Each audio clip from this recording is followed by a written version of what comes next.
BBC 97.3. Iain Lee's Good Evening. Good evening. Who's the chairman now, ladies? Aruga. That's right. You're a wonder man. Are you a bit over the top? Archie. Truthfully, you get something I know. Well done. Archie's not called us for a long while. I hope he's all right. Archie, if you're listening, 0845 60 60 973. Yes, I'm on. You're on the wireless. Good evening, Ian. Oh, good evening. Is that Anthony? Yeah. Oh, well done, you, sir. Thank you. How are you, young? I'm excellent, excellent, excellent. Well, Ian, can I call in tonight? Because I want to ask you about when you got locked outside your house. Do you want to talk about what? When you got locked outside your house. When I got locked outside my house, or when you got locked outside my house? When you got locked outside your house. I've never been locked outside your house. I've got a story about when I got locked outside. Well, you can tell us now. Pardon? You can tell us now. Okay, what happened, Ian? I don't know. I wasn't there. I was here with my friend in the house. Yes. And went to go and get a pizza. Yeah. And forgot to take the key. I had a Domino's pizza last night. Can I say thank you, Domino's, for excellent pizzas? They're very nice, aren't they? Oh, they are perfect. Anyway, should I carry on? Could you turn your radio off? Yeah, sorry. It's all right. I don't know. Sorry, 2 6. Okay. There you go, off now. Okay, Anyway. so you went out for a pizza. What happened next? Yeah, and what I done is I forgot to take the key, didn't I? It happened. It happens. Brady, and Brady. I waiting for my dad to come home. Yeah. The key he gave me was to get in the house. Yes. And he didn't have a spare one, so it was to call a Smith lock out. And a Smith lock? Yeah, the people who... Yeah, I've called a Smith lock out. They charge about £100, don't they, Smith locks? Yeah, 110 it was to get inside. Yeah. And it takes them about 2 minutes, doesn't it? Yeah, just put a bit of torch together and there you go. Yeah, tortoise skin. A bit of torch together. So Oh, yeah, exactly. And the Smith lock does it. it's yellow, isn't it? It's quite dear just to do that. I've been locked out several times, and the last time I was locked out, we got locked out. The guy was going to be like 2 hours to come, so it was quite late at night, but the local pizza place was open, so I went round, bought a pizza, and we sat out in... I managed to open the front door, but there was still a second door to the flat. So we sat in the hallway eating pizza. Well, on Domino's? No, it wasn't Domino's, it was La Porchetta, which was again very, very nice. nice. Yeah, it was nice. No, I prefer Domino's, but it's still very, very nice. How's Hello Freeze, alright? Halo 3? Yeah. Brilliant. Oh, I haven't played it yet. I've got 5 copies of it. 5, Yeah. right? Well, but let's just say I was given them. Oh, cool, that's nice. But I should perhaps be giving some of them away tonight. I'm not going to. I'm going to give them to my friends and sell the rest on eBay. That's cool, innit? Are you going to get FIFA on Friday or not really? Well, I'm going to stick with the Halo 3 for a little bit. And yeah, see, then get FIFA maybe after. hopefully someone will send me a freebie. Well, Anthony, listen, thank you for your story of being locked out. Thank you for everyone for the asking. That's been cool. It was good fun, and I'm sorry we've got to end it, but who knows? I don't know if you're aware of Shindiggery. Yeah. Well, maybe there's something we could do there. Yeah, maybe. Okay, we'll have a little chat, Anthony. Huh? Can I still call up on that? Of course you can call up. Okay, Take care, Anthony. Bye-bye. Yeah, I will do. Good lad. Thank you, Anthony. Of course Anthony can call up. Of course you can. If you want to call up, it's a new phone number. 0845 60 60 973. Confusingly, I have the new phone number printed up here, but on this computer screen we use, I've just realised that the old number's there. And that's what I look at.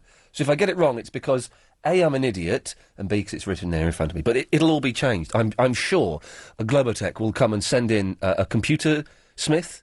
Can we call everybody who's a specialist in their fields? They're now a something Smith, or a Smith lock. It will be sorted out. But so I apologise in advance. What I'm trying to say is, if I give the wrong number out, I probably will do. It's 0845 60 60 973. That's the telephone number. Now, of course, Halo 3 was just mentioned there by Anthony. Excellent caller as always. Now I was at the launch of Halo 3, and I was doing some filming there for various TV places about that. And I didn't realise I was sat right next to a load of those birds from Big Brother, shall we call them? The Big Brother, we won't call them tarts, but the ladies from Big Brother who now appear in the newspapers in just their pants, including Chanel and some of the others. I don't know their names. I don't know any of their names. I didn't know who they were. It wasn't until they'd gone and someone went, "Oh, did you see Chanel and the other ladies from Big Brother?" I went, "Oh, is that who they were?" I had absolutely no idea. I was talking to them at one point and trying to steal their popcorn in an hilarious way. And I didn't know it was them. Which I think is cool. I think it's very cool not to know. Oh, got stiff neck. Hang on.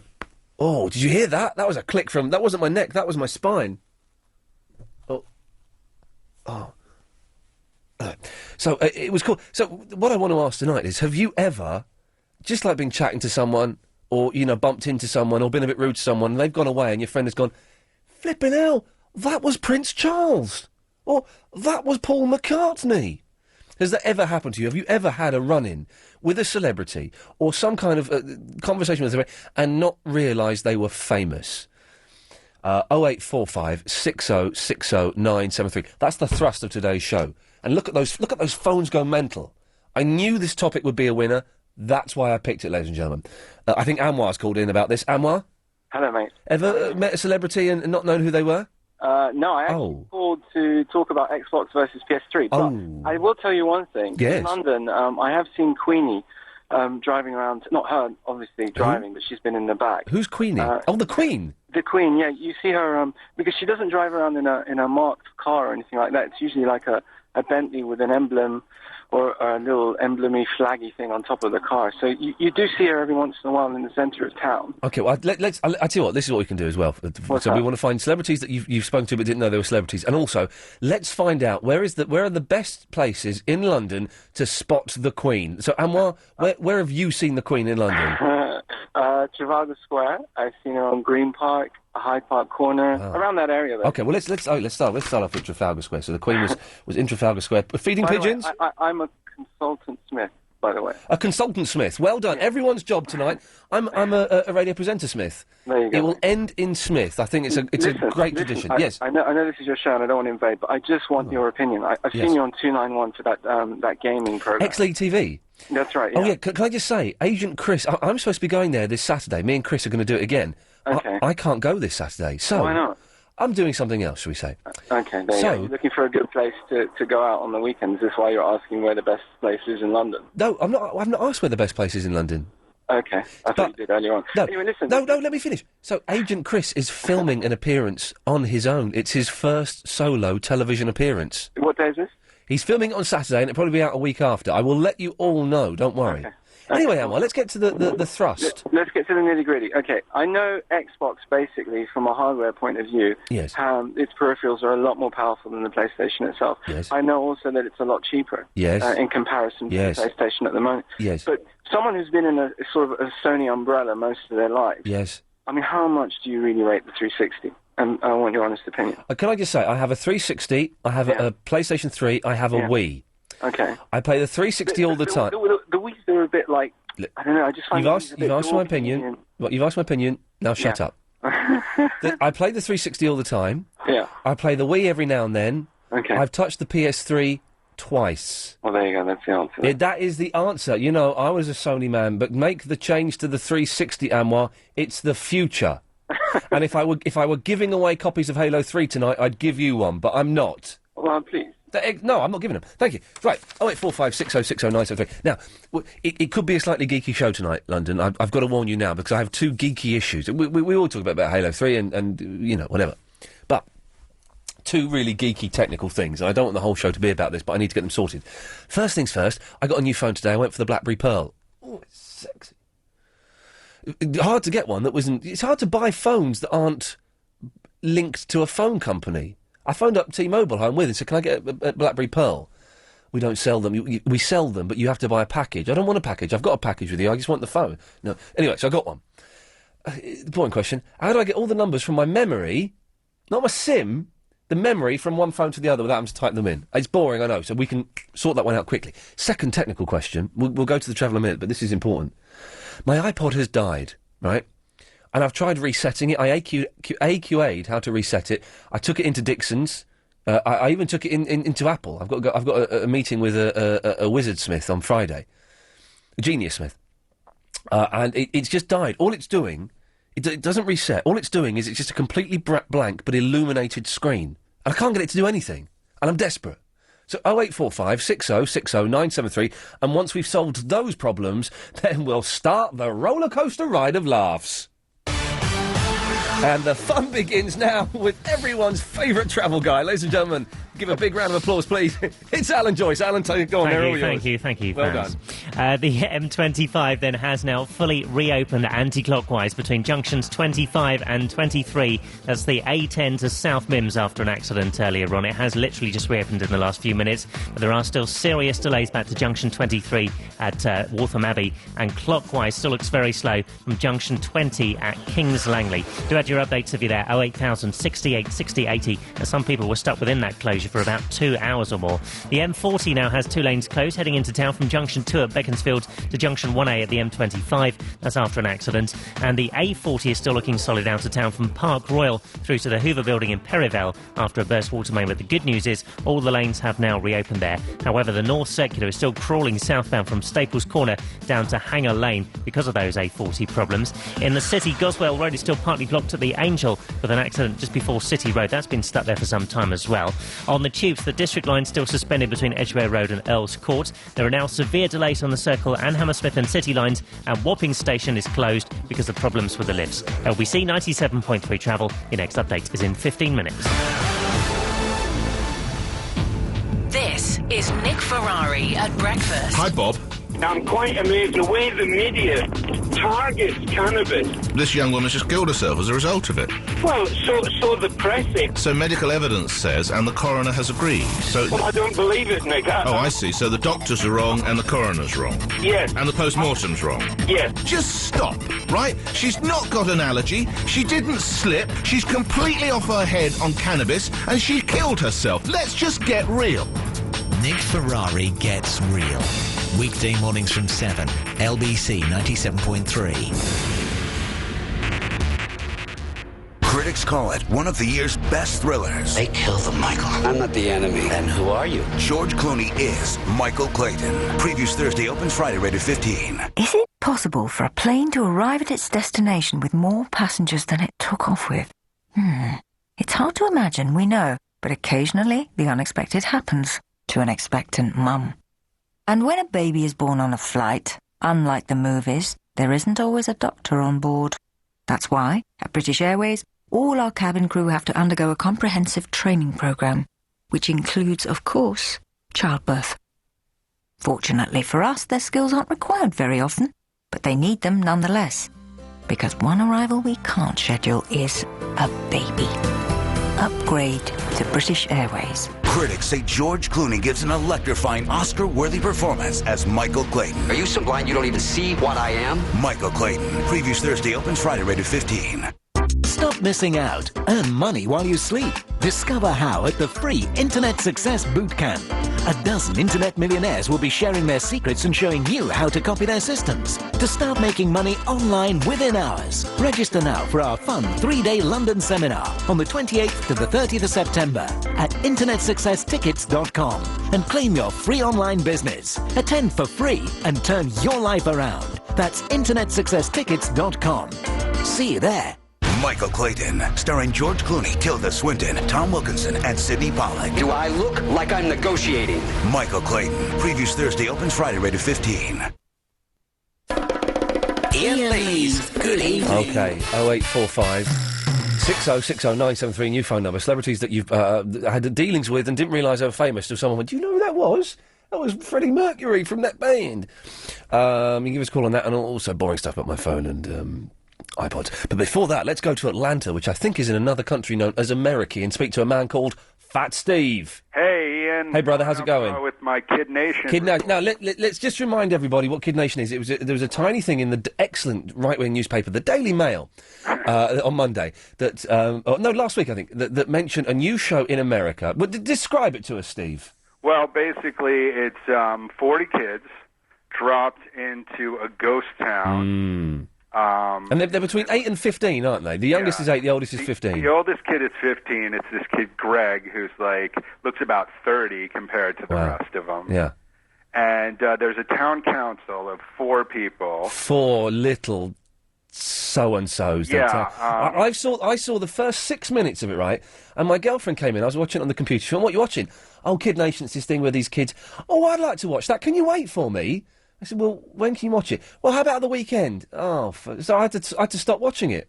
Well, the thing is, she'll never watch it. Anyway, right, okay, so there's a council. Yeah, and it's got some great lines in it, and I have a few clips here for you. Oh, well, listen, I'm going to play the intro, because you sent us the intro.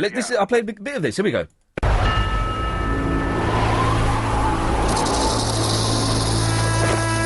This is Bonanza City, New Mexico, or what's left of it anyway.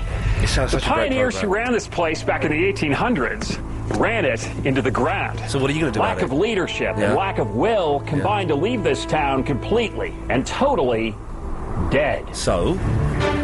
But that's about to change. Yes. Now, 40 new pioneers will try to fix their forefathers' mistakes and build a town that works. It won't be easy. And on it goes, and basically they're kids is the gimmick. And it's caused controversy in America because loads of them have got injured, some of them drank bleach, and I think it sounds like the best television programme ever. You know, I go back and forth watching it. Sometimes, you know, it's like half the time I'm thinking this is, you know, a reflection of our awful society. Yeah. And part of the time I'm thinking this is hilariously funny. Oh, man, I hope they show it in this country. I really, really do.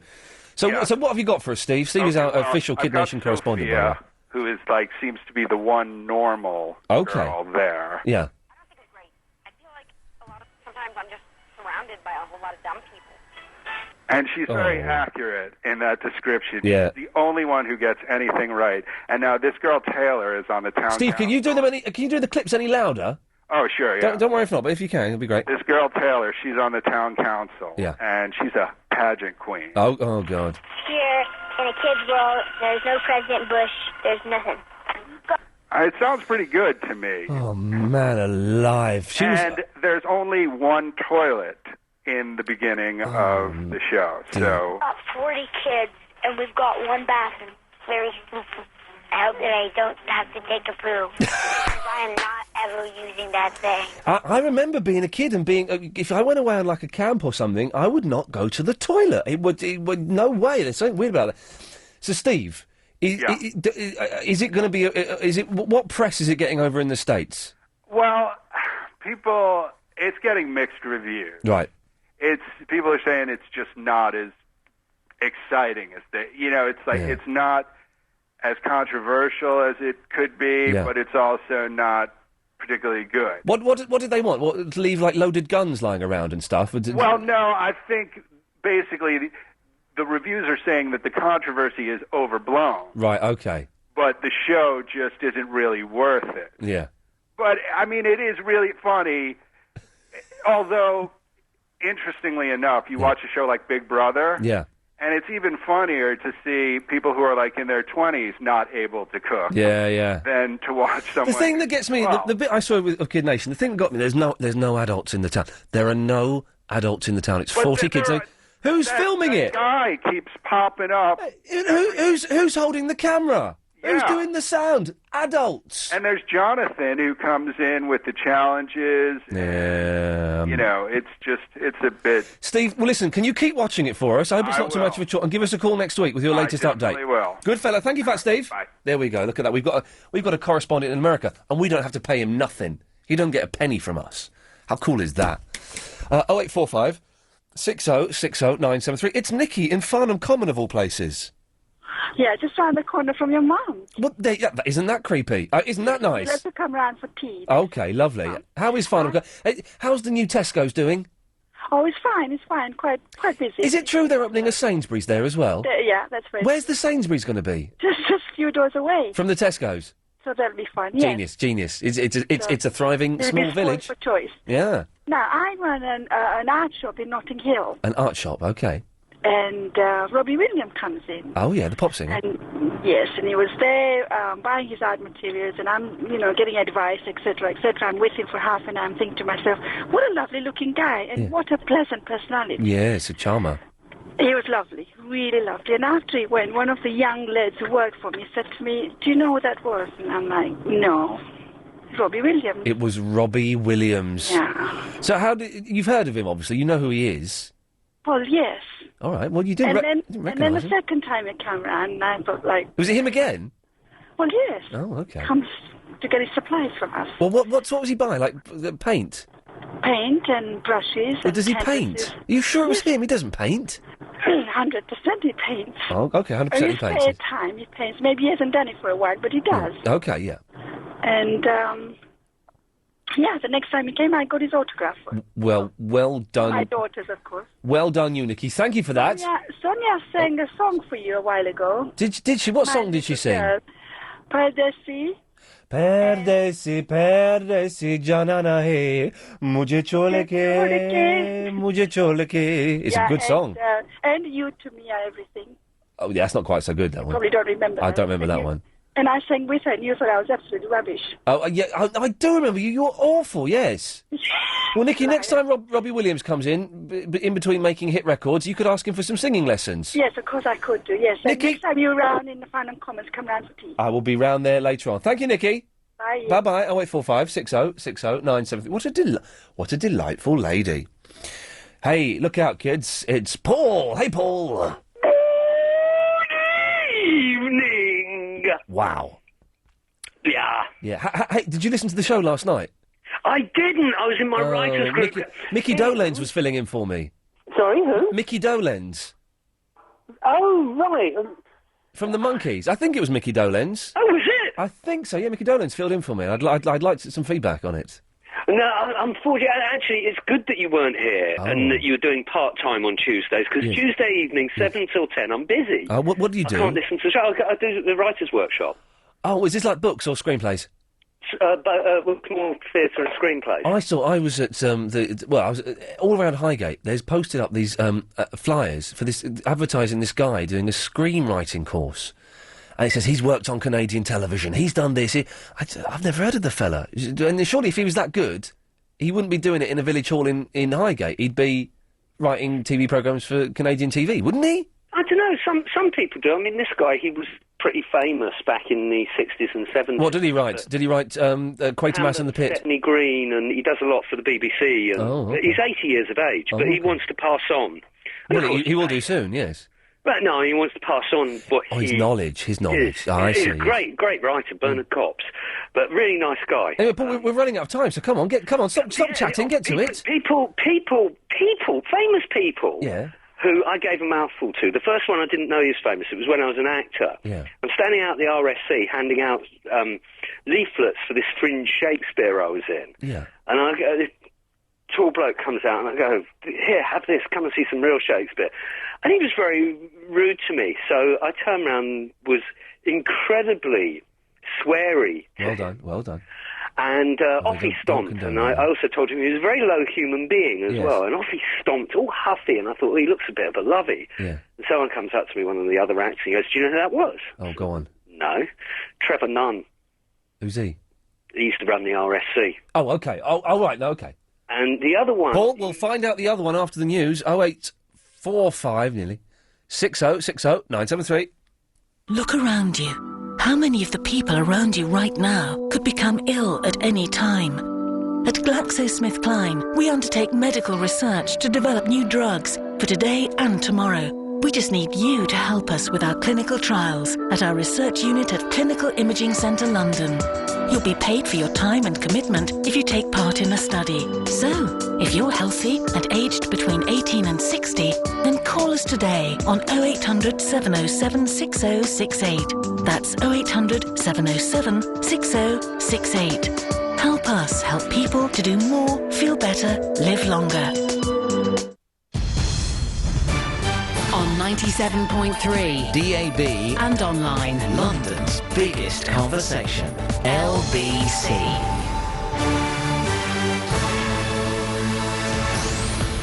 It's 7:30, I'm Jim Diamond. Two men have been charged with the murder of a former British heavyweight champion boxer in Fulham. James Oyebola was shot outside Chateau 6 nightclub in July during a row about smoking.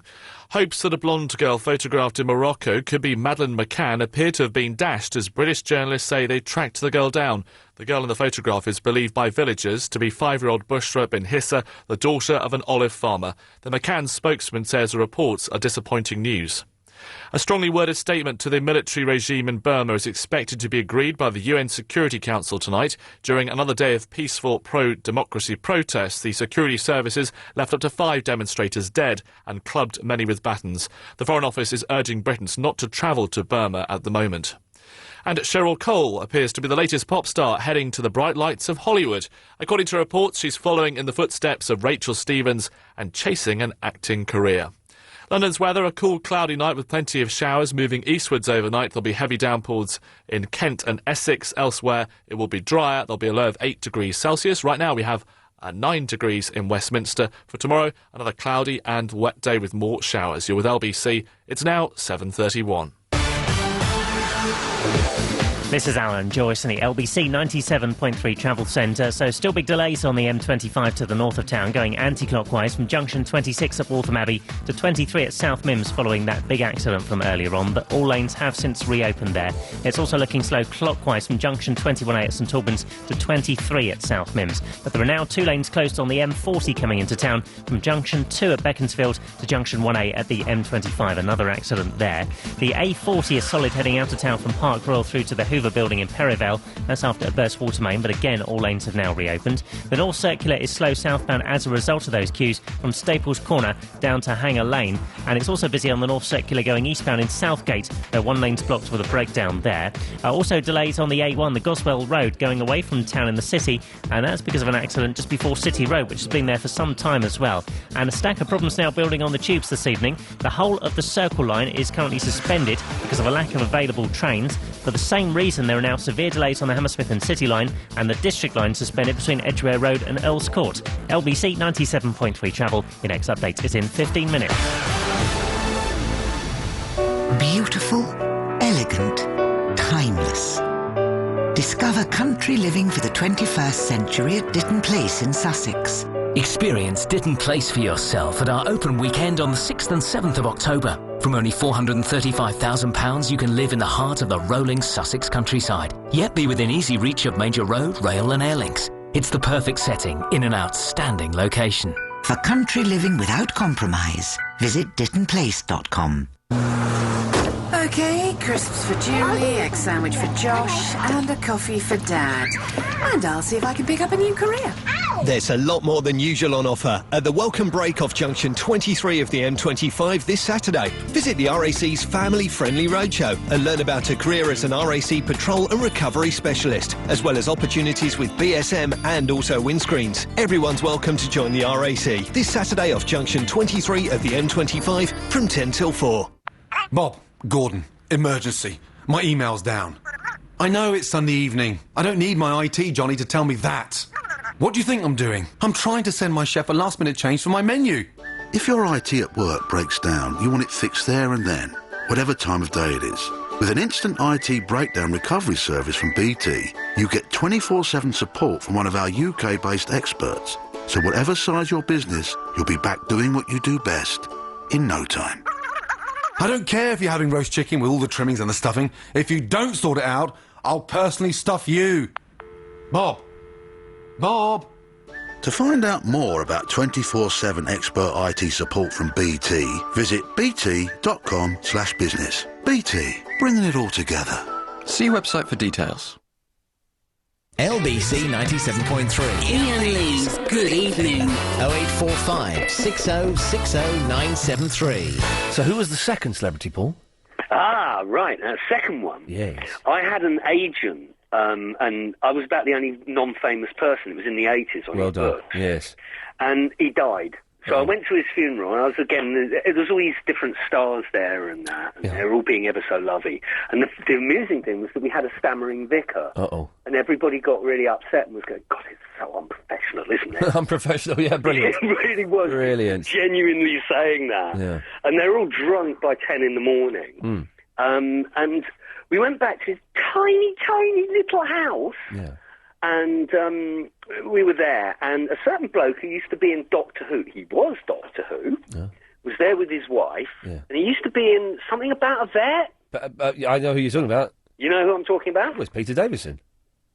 Exactly, and his wife. You're not going to libel Peter Davison now, No, I'm not. I'm going to pick my words very, very, very carefully. And we're going to all hover over faders and dump buttons as well. Don't want to worry be sued about by a that, because doctor. I will edit what I say, so you Okay. don't have to dump it, I promise you. Okay, well, don't imply anything either.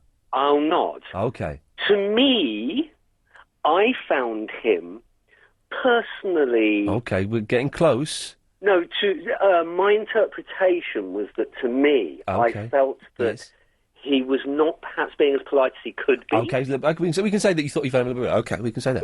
Yeah, we can say that. So I told him to off and pass the prawn vol au vents. You can't say that to someone at a wake. I know, the whole room went really quiet. And he did pass the prawn vol au vents, and I passed them to the woman who asked them for me. Yeah. And I said, there you go. And she said, thank you very much. And then everyone started talking again. So, Paul, you dissed Doctor Who. I dissed Doctor Who. Good lad. Well done, Paul. Thank you for that. There we go. Excellent. I don't want stories about celebrities being rude, because then we'll probably get in trouble. But I can kind of buy that. 0845 6060 973. So, after me the brushing past and talking to, as part of a show, some of the girls from Big Brother, and not having a clue who they were.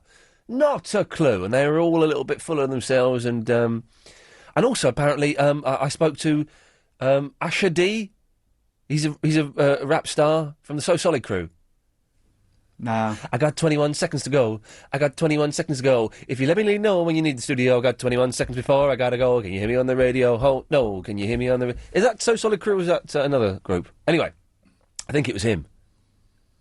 Still no response there. Okay, so I didn't know who these people were. So we're asking, have you ever, been brusque with a celebrity? And then someone's gone, you don't know who that was. And I do genuinely need help on two boring technical things. My iPod has died, and I've done the resetting thing where you press two buttons and it reset. It's not doing anything. At the very, very best, it has an illuminated blank... Oh, that's just reminded me of something. I'll tell you in a minute. An illuminated blank screen, and that's it. So can someone tell me how to fix that?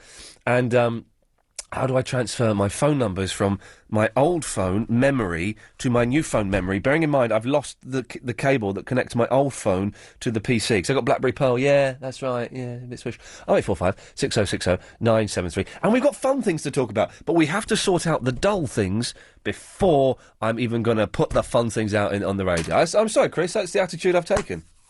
You got 21 seconds to go. If you let me know when you need the studio, I got 21 seconds before I gotta go. Can you hear me on the radio? Oh, no. Alex. Hi, Ian. How are you? I'm good. I tell you what, I'm good. I got a present last night from my girlfriend. Steady. And it is the great... I've been after one of these for 6 years. And my girlfriend got me one. Yes. It is, and it sounds so geeky, but it's brilliant. It's brilliant because it's practical. And it's brilliant because it turns out it's fun. And I didn't realise it was going to be fun. I thought it was just practical. It's actually fun. She has got me, she's got me one of those lights that you strap around your head. So you've got like a headband, and on the front is a light. And so what it means is I can read in bed, but without this... Like a rock climber type thing. Like a rock climber, caving thing. I'm like a caving smith. And I can read in bed... without having the lamp on. Can you turn the lamp off? Well, no, I'm reading. Now I don't need to... Although, I've got to say, this light is incredibly bright. It's LEDs, and it's ridiculously bright. So it still illuminates the whole room. But I obviously spent a lot of last night walking around the house with the lights off and my little headlight on. It's the coolest thing ever! You're not taken by that, Alex. That's okay. That's fine. Sorry, I'm stunned. Okay, you're stunned. You're stunned into submission. That's good. What did you call up for, Alex? Well, my boss's wife is a famous TV actress. She's done quite a few primetime things, including Hollyoaks. Okay. And it's not Julie Peasgood, is it? Is it? Is it? Did I just guess that? Is it? Is it Julie Peasgood? Is it? Peasgood? He's gone. He's put the phone down. Now, either I got that right, or he lost his signal. I think he was about to... I think he's bottled out of the story there. Listen, man, if you want to call back in, Alex... Chris, try and get him and see whether I stopped him telling a potentially libelous story, or whether... Oh, I've got an email from Alan Joyce. Stop the show. Right, hang on a second. We've got an emergency... well, hang on, I can do this. We've got an emergency travel thing. Sign now for the latest LBC 97.3 travel news. With me! There is currently no service on the Hammersmith and City line between Hammersmith and Edgware Road because of a lack of trains. The Central line is running OK from Shepherd's Bush to Holland Park if you want to use that as an alternative. And that's been emailed to me from Alan Joyce. Yeah. Alrighty. It's good having a miner's lamp, Philip. Yes, I think I've seen them in the 99p shop. Oh, really? Well, this is like this is LEDs, right? Oh, it's it's top of the range. It's top of the range. It was like 14 quid, and it's brilliant. And I just spent all last night just playing. Oh, yeah, it's like a new toy. It is a new toy. And I kept turning the lights out, and I kept turning the lights out and having the light off. Yeah. And she was going, "Oh, Ian, I'm getting changed." You put it on, and I go, "Aha." Click, and in fact, tomorrow I'll bring it in tomorrow, and we'll do it. Wow. And tomorrow, look, I'm flagging this up now. Tomorrow's show. Yeah. Chris has had a haircut, and it's too short, and he looks. Is he? Oh. He looks ridiculous. You can see he's going bald. You can see it. Oh. But he's also put too much gel in his hair. It looks ridiculous. Oh. And I said, Chris, you don't use gel. No one uses gel anymore. No. You want to go either wax or a paste. So tomorrow he's going to come in. Yes. He is not going to put any product on his hair. Yes. And on one side of his head I'm going to apply wax. The other side of the head I'm going to apply paste, and we're going to see which looks the best. That'd be good. Yeah. Like the old stalk challenge. Yeah, like the old stalk. Do you remember that with... I did that down at Brighton. Who was the fella who did it? Oh. Leslie Crowther. That's it, yes, Leslie Crowther, whose daughter married Phil Lynott. That's right, yeah. From Thin Lizzy, yeah. That's right, yeah. I've had a weird day. Go on, then. Well, I was in Croydon this morning, got off the train, and there was first of all, there was a giant-sized Snoopy walking down the street. Oh, you weren't No. back to the 60s, He had a woman with him, and he shook hands. I don't know what he was advertising, and then it got worse. Went round the town hall, because I was going to go on the internet on the library, yes. And there's a wedding taking place outside the town hall, God. and she never had flowers. No. She had a bunch of carrots. She had a bunch of carrots? A bunch of carrots. Oh. And I better clarify what it was. Crazy Bob, Clive Ball's producer, is in the next studio, and he's just looked through the glass and gone, what? Yeah. I think that whole of London is screaming, what? Well, what it turned out, there was a couple of police officers there, there was all the wedding guests. Yes. And they said they were filming an advert. Oh, here we go. Yeah, I don't know. And I said, what's it for? He said, soup. Soup? So I presume that all the guests were giving her, tomatoes and things that go in the soup. But she had this, where the women hold the flowers? What, in the hands? Yes. Yes, I know. She was holding a load of carrots. I can imagine her holding. I went in the. I know what it looks like for a lady to hold things. I've seen that. It was weird. Yeah. And when I spent about an hour on the internet. When I came out, she was still there. Oh, blimey! But the carrots had gone. Yeah, and been replaced with. Oh no, there was nothing there. Whether she'd eaten the carrots, maybe. So she could see in the dark, I suppose. I like carrots. I used to years ago when I used to go drinking. When I was when I was about 16, 17, when I was 18 years old, ladies and gentlemen, I do apologise there. Yeah. I would take carrots with me to the pub. What was that? I'd just have a munch, because everyone else was smoking, I didn't smoke, so I'd have I used to really like carrots, and I'd always carry them around. Oh, there. yeah. Always have them in my pocket. Raw carrots. I love carrots. Yeah, I mean, they're not very good for you. Oh, yeah, they do help you see in the dark, that's a fact. Yeah. But as I say, it was strange. Not as much as this lamp does. This lamp really helps you see in the dark. Yes? I wondered what else I was going to see. Yes. Did you see anything else? No. Well, I've got something, I don't want to blow my own trumpet. Because you haven't got one. Earlier this year, yes, I won that competition with the Dayton Daily News. Oh, this is a newspaper online in America, and you had to write a caption for a cartoon, yeah? Well, I'm in the final four again. Oh, for goodness sakes, Philip. Well, there's about 300 people take part. I'm not going to win it this time, because the vote at the moment, there's one guy got about 20 votes. I've only got 2. Well, Philip. Yes. We can change this for you. No, I don't want any. I don't want people in Dayton, saying, here, there's something going on in London. Philip, who cares about Dayton? Was it in Ohio? Who cares? Yeah, I don't know. No, tell my listener where he needs to go. It's www.DaytonDailyNews.com. Hang on, DaytonDailyNews.com. Yeah. And click on Mike Peters. Mike Peters. Yeah, I think it's Open Mike, I think it's called, or Open something. Open Mike It's a competition, Peters. And then they'll see your entry there, will they? Yeah, I suppose I should tell you which is my one. Yes, please. Really? Yes, please, Philip. We cut out the middleman, sir. Yes, we cut it. And what's the picture? Well, it's a picture of this bloke being tied up for a suit, right? Yeah. And the bottom half is invisible. Yeah. So my caption was, we cut out the middleman, sir. Is it London? If you do nothing else worthy, no, Philip. I'm going to be there and put me on the front page. Yes, I'm going to. It's going to be Blue Peter and GMTV all over again. Listen, if London, if you do nothing else, with your life, Philip, I'm fading you down now, and in fact, I'm cutting you off. I urge thee, go to DaytonDailyNews.com, click on Open Mike Peters, and vote for Philip. He's an old man. He deserves it. Now, with the latest and all that guff on the trains, they've run out of trains? They've run out of trains, yes. What were they expecting?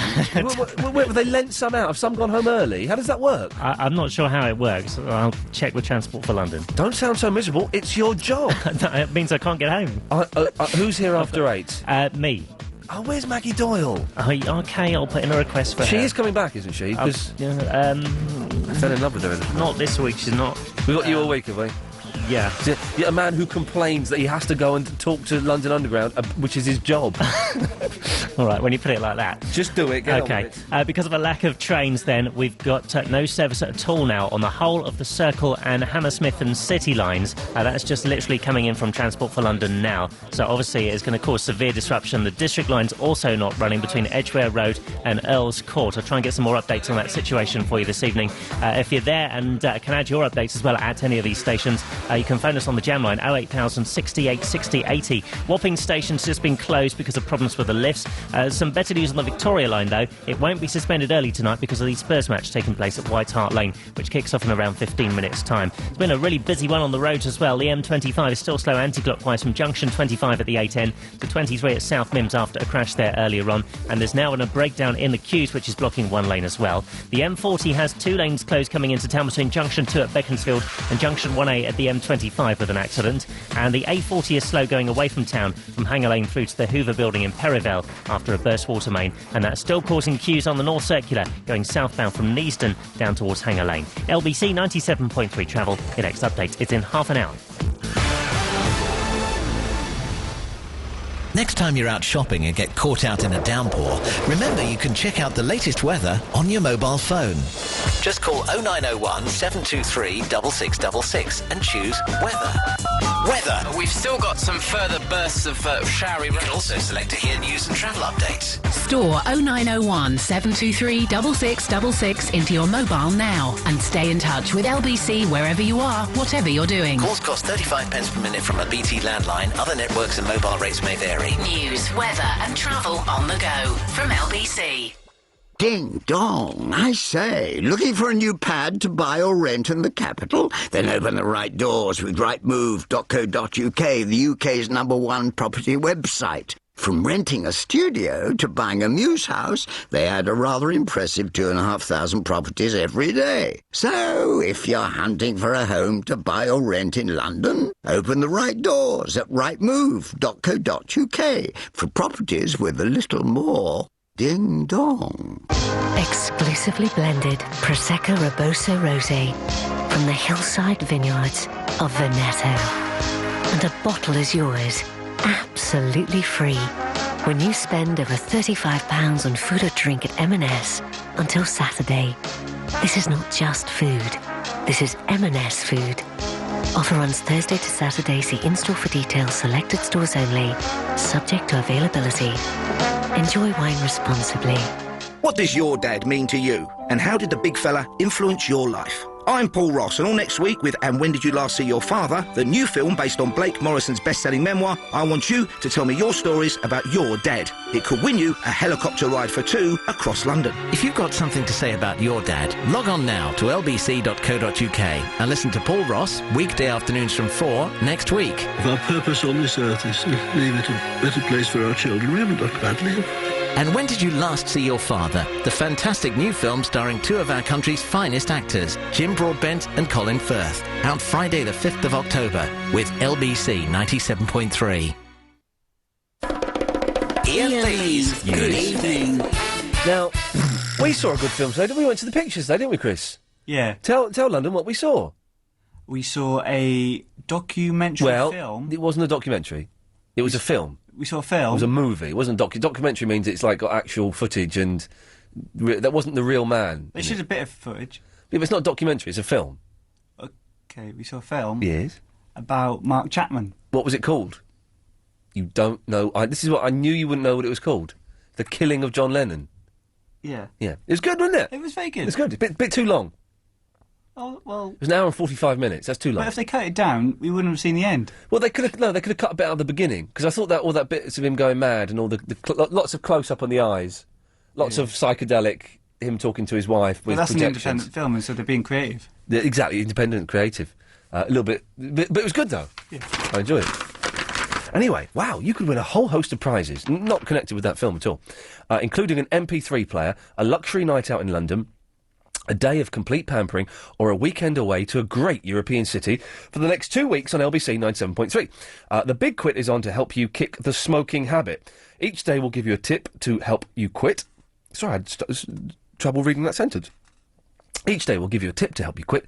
All you have to do is answer a simple question, text your answer, and you could be a winner. The Big Quit and London's LBC 97.3, supporting you in your quest for a smoke-free life. Now, earlier on we're talking to Alex. Alex, was it Julie Peasgood?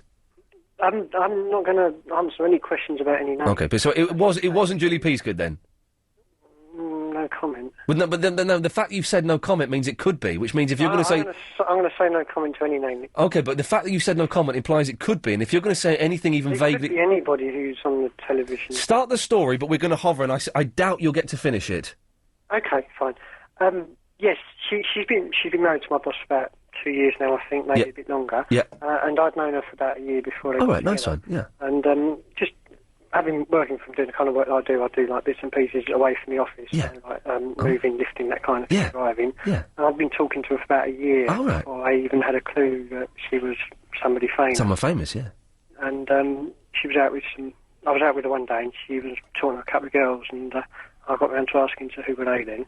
And she goes, I've never met them before. They'd seen me off the television. And I was like, oh, okay. Still having no idea who she was. Yeah. And I didn't really know how to get round to saying that I didn't know who she was other than say that I don't watch an awful lot of that type of rubbish on the television. I don't think that went down very well. Hang on, you told her that the stuff she was in was rubbish? Well, it's, it's the kind of television I don't really watch. Soap operas and... yes. Serials that aren't documentaries, that kind of thing. Yes, that aren't documentaries. Yeah, Hollyoaks type of things. Yes. Was it Julie Peasgood? Hmm? Yeah, okay, well, Alex... I don't know who Julie Peasgood is, I'm sorry. Okay, well, Alex, thank you for that. Well, I just thought I'd share that with you. Okay, well, I'm not quite sure what you shared, because it weren't much of a story, I'll be honest with you. Weren't worth getting him back for. Chris put better stories through. The reason we're talking about celebrity, I don't want just your celebrity stories. Have you ever had a row with, bumped into, had a conversation, sold something to a celebrity, and then not known who they were? And then a bit later, someone's gone, "Hey, did you not know who that was?" 0845 6060 973. Joanna's in Gerrard's Cross. Hello. Hello, Joanna.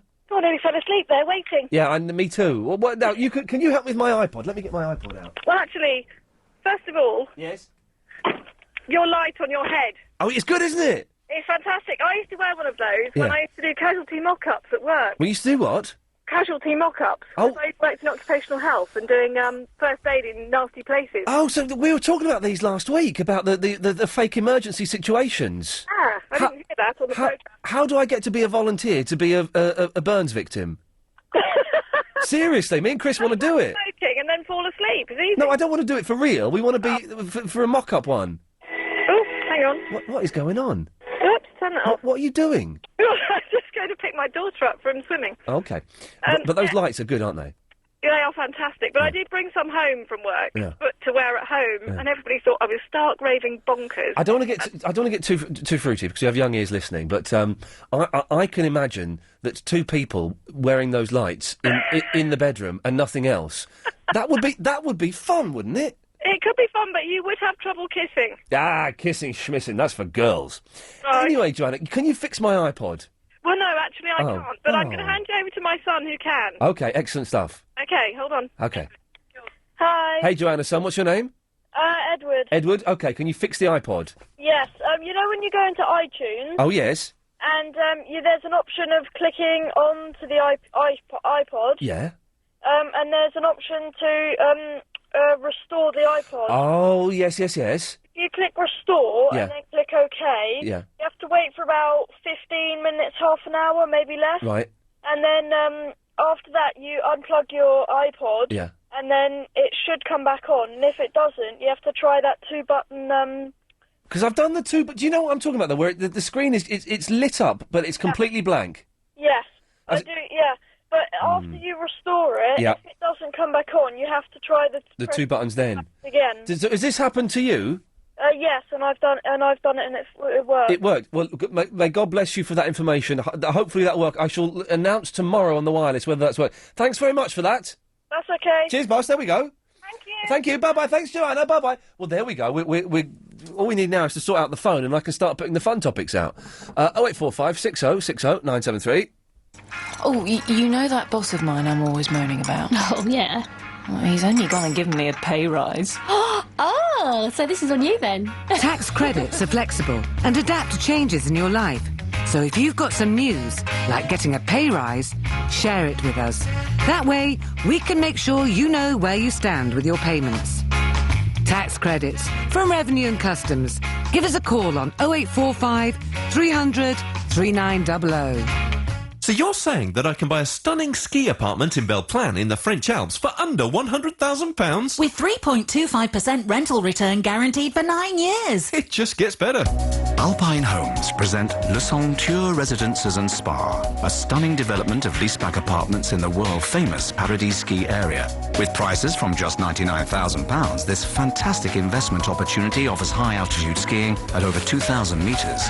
The Centure Residences and Spa will provide fully furnished ski-in, ski-out apartments for pleasure and profit, with a guaranteed rental return of 3.25% for 9 years.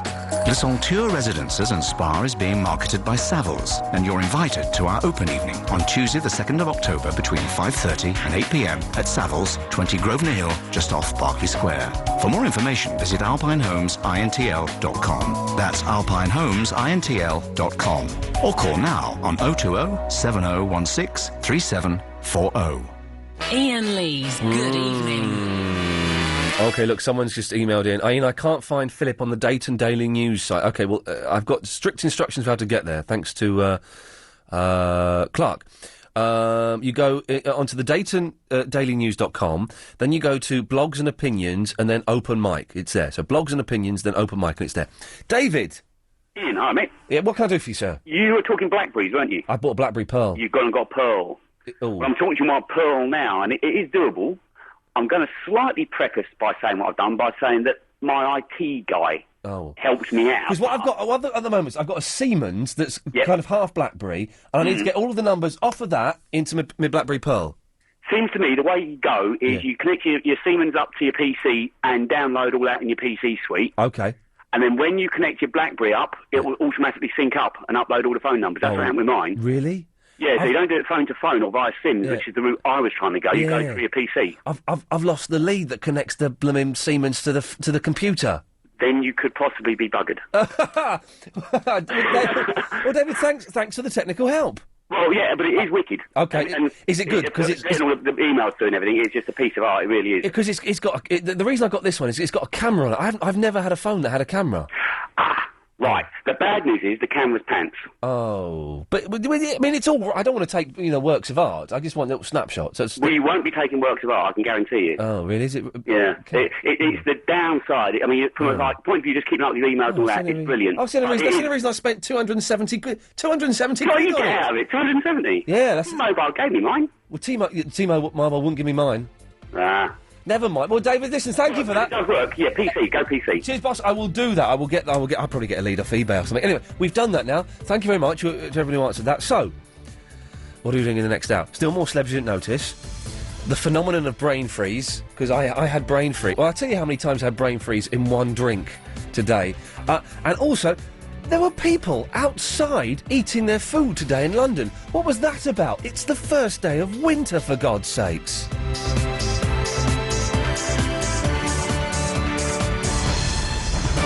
On 97.3 DAB and online. London's biggest conversation. LBC.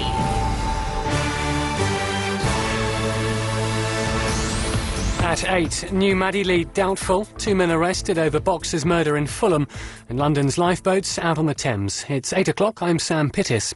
It seems the latest potential sighting of Madeleine McCann isn't the missing 4-year-old. It's now understood that a young blonde-haired girl photographed by a tourist in Morocco has been identified as a local farmer's daughter. The McCann family's spokesman Clarence Mitchell says it's a disappointing development. As I was saying, from the moment this picture first surfaced, we did urge caution with this. We have, unfortunately, sadly, been here before with all of the previous sightings, all of them very well-intentioned reports. 2 men have been charged with the murder of heavyweight boxer James Oyebola in Fulham. The men are accused of shooting the former champion after a row over smoking at the Chateau 6 nightclub in Fulham Road. 19-year-old Rennie McCoy from Marmion Road in Clapham and 22-year-old Kanyanta Malenge from Tildesley Road in Putney will appear at West London Magistrates Court tomorrow. Police say nearly half of black-on-black gun crime victims refuse to help police investigations. A senior officer in the Met Police's Operation Trident says a lack of confidence in them and fear of reprisals leads to many victims refusing to answer officers' questions. The UN Security Council's meeting to discuss the crisis in Burma. A strongly worded statement's likely to be the result, while it's understood a UN Special Envoy will also be sent to see regime leaders. A record £2 million fine's been given to GMTV from the media watchdog Ofcom over its phone-in competitions. Millions of viewers who entered had no chance of winning, as winners were selected before the lines closed. And there's a demonstration down on the Thames of London's lifeboat operators in action. They're trying to raise money to pay for the service. And Wayne Bellamy, RNLI station manager at Chiswick, has told LBC they're busier than you might think in our city. The norm is there either individuals, possibly in boats, possibly people who've been on the towpath, who have fallen in or who have been a victim of a crime. They could be boats that have caught on fire, who've ran out of fuel, or who are sinking for some other means. All of our calls, all of the incidents, ultimately have a risk to life in them. Chelsea are at Hull in the third round of the Carling Cup, and all the talk in the build-up's been about their manager. Chelsea have denied offering Marco van Basten the chance to replace Avram Grant, who lost his opening match at Manchester United. Elsewhere in London, Tottenham host Middlesbrough, West Ham welcome Plymouth, and Fulham are taking on Bolton. Now, if you're away from your radio and want to stay in touch with the latest news, weather and travel, you can call 0901 723 6666. Calls cost 35p a minute from a BT landline. Other networks and mobile rates may vary. And London's travel on the tubes, there is no service at all on the Circle and Hammersmith and City lines because of a lack of available trains. And London's weather will cool and cloudy with plenty of showers. They'll move eastwards overnight. Heavy rain into Kent and Sussex. It will become drier elsewhere with a minimum temperature of 8 Celsius, currently 11 degrees in Shepherd's Bush. This is LBC. It's 8:03. Remember, there's a new way to call London's biggest conversation. Our new number is 0845 6060 973. So, store it in your phone now for when you next want to take part in one of your favourite shows on LBC 97.3. Throughout my life, I've shown an amazing ability to learn, to develop new skills as new challenges are put in front of me. What I am is a learning machine. It's in my DNA. I just can't help myself. So now, as I go forward into a future where the majority of jobs will need better skills than most people have today, I should remind myself, actually, I'm quite good at learning. A better future is within our grasp. To find out how to grab it with both hands by improving your skills, call 0800 011 3030. Our future, it's in our hands. LBC 97.3. Iain Lee's Good Evening. Good evening. This is Iain Lee. Ladies and gentlemen, this surely is... Can't get any worse, can it? I'm Tommy Boyd. No, what? 0845 6060 973. It's a new phone number. It'll take a bit of time for us all to get used to, I suppose, really. But we will. We've solved the iPod and we've solved the phone, so... Thanks. We can move on. I know it's always annoying when the presenter hijacks the show for his own. But I don't care. Sometimes you have to do these things. Right. So we'll carry on celebrities you didn't notice were celebrities, but also, how the hell does brain freeze work? I went to McDonald's today. Me and Chris had lunch at McDonald's. It was nice. We had like a date. We went and saw a film. Then we went out to McDonald's. I would have gone to Mildred's or something, but you would hate it in Mildred's, Chris. You'd hate it. In where? Mildred's. What's that? It's a really nice vegetarian restaurant, but you would have hated it. The only reason I didn't make us go there is because that film went on for so long, and if it had been briefer, I would have forced you to go there, and you'd have eaten good, decent food. I don't need good, decent food. Well, OK. Well, we had a McDonald's, and I think I had a fish burger. I don't know what it was. Well, I'm not sure it was a veggie burger. I think I had a fish burger. Doesn't really matter. I couldn't tell. Anyway, I also had a Rollo. Not Rollo. What are they called? Rollos. Rollo. Who's Rollo? King Rollo. Do you remember King Rollo? Who? Yeah. You're probably too young. So, I had a Rollo milkshake, and it was it was the big one, and it was just the most delicious thing. I had strawberry. Yeah. It was the most delicious thing I've ever had in my life. So I was slurping this Rollo milkshake. You had extra large. I had was it extra large? Yeah. No wonder I got that. Where's that come from? Well, from there. I was slurping. I'm not going to the gym on Friday. I booked a gym session. I'm not going now. I was slurping it down, and I'd have like 2 or 3 really big mouthfuls, and then I'd get the worst ice cream headache ever. Just the worst. And I'd just sit there with my head, pushing my eyes in and rubbing my head. It's embarrassing. I didn't care. And then I don't care. As soon as it went, I just have another one. And I ended up, was it 9 ice cream headaches in one milkshake? I counted at least 7. It was between 7 and 9. I may be exaggerating. Let's say 8. 8 ice cream brain freezes, headaches, in one milk. Now, that has got to be a record, hasn't it? No one can beat that in London. 0845 60 60 973. If you think you can beat that, I don't think you can. Suman, can you beat that?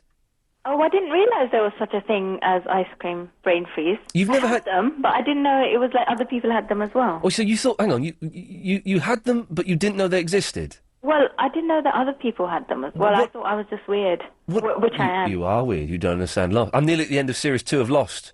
Oh dear. Well, I've watched all 3. Well, I've watched all 3, but I'm watching it for the first time with my girlfriend. She's not seen it. Oh, you're watching it because you couldn't understand it? And you No, I understood it. I understand it better than you ever could. Yeah. So the brain freeze is a known scientific phenomenon, and it's to do with. I think we've got the reason of what it is before. I think it's to do with like it thins your blood or it thickens you. It does. It would if it freezes. It would it. What are you going on about, man? The blood. It thins the blood in your temples or thickens it, and that gives you the headache. It has to thicken it because heat thins the blood. No, heat thickens the blood. If you heat a liquid, this is science. If you heat a liquid, it gets.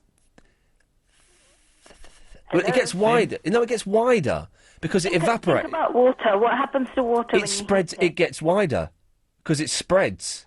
It takes up more. It takes up more space. It takes up more space. If you freeze water, it shrinks. Oh, for God's sake! Or does it freeze? No, it gets bigger because things crack. Do physics. O-level. If you put a can of Coke in the freezer, it cracks open, doesn't it? For God's sake! So the ice cream, what it does, right? Yeah, whatever you say, Ian. Okay. Well, what I'm saying is the ice cream freezes the blood. Yeah. Have you named your niece yet? No, I haven't. Okay. It's not my responsibility. You're just not telling us because you want to tell your family first. No, well, I don't. I'm not going to name my niece, am I? I mean, you could do. You're the uncle. Well, no, I couldn't. I think that's down to the responsibility of the parents. Yeah, but the parent, if they really like the... They've named her. They might name her Ianla. Ianla? Ianla, Iyan. Well, they're not going to name her that, are they? Okay. Yes. But, can you help me with this dilemma?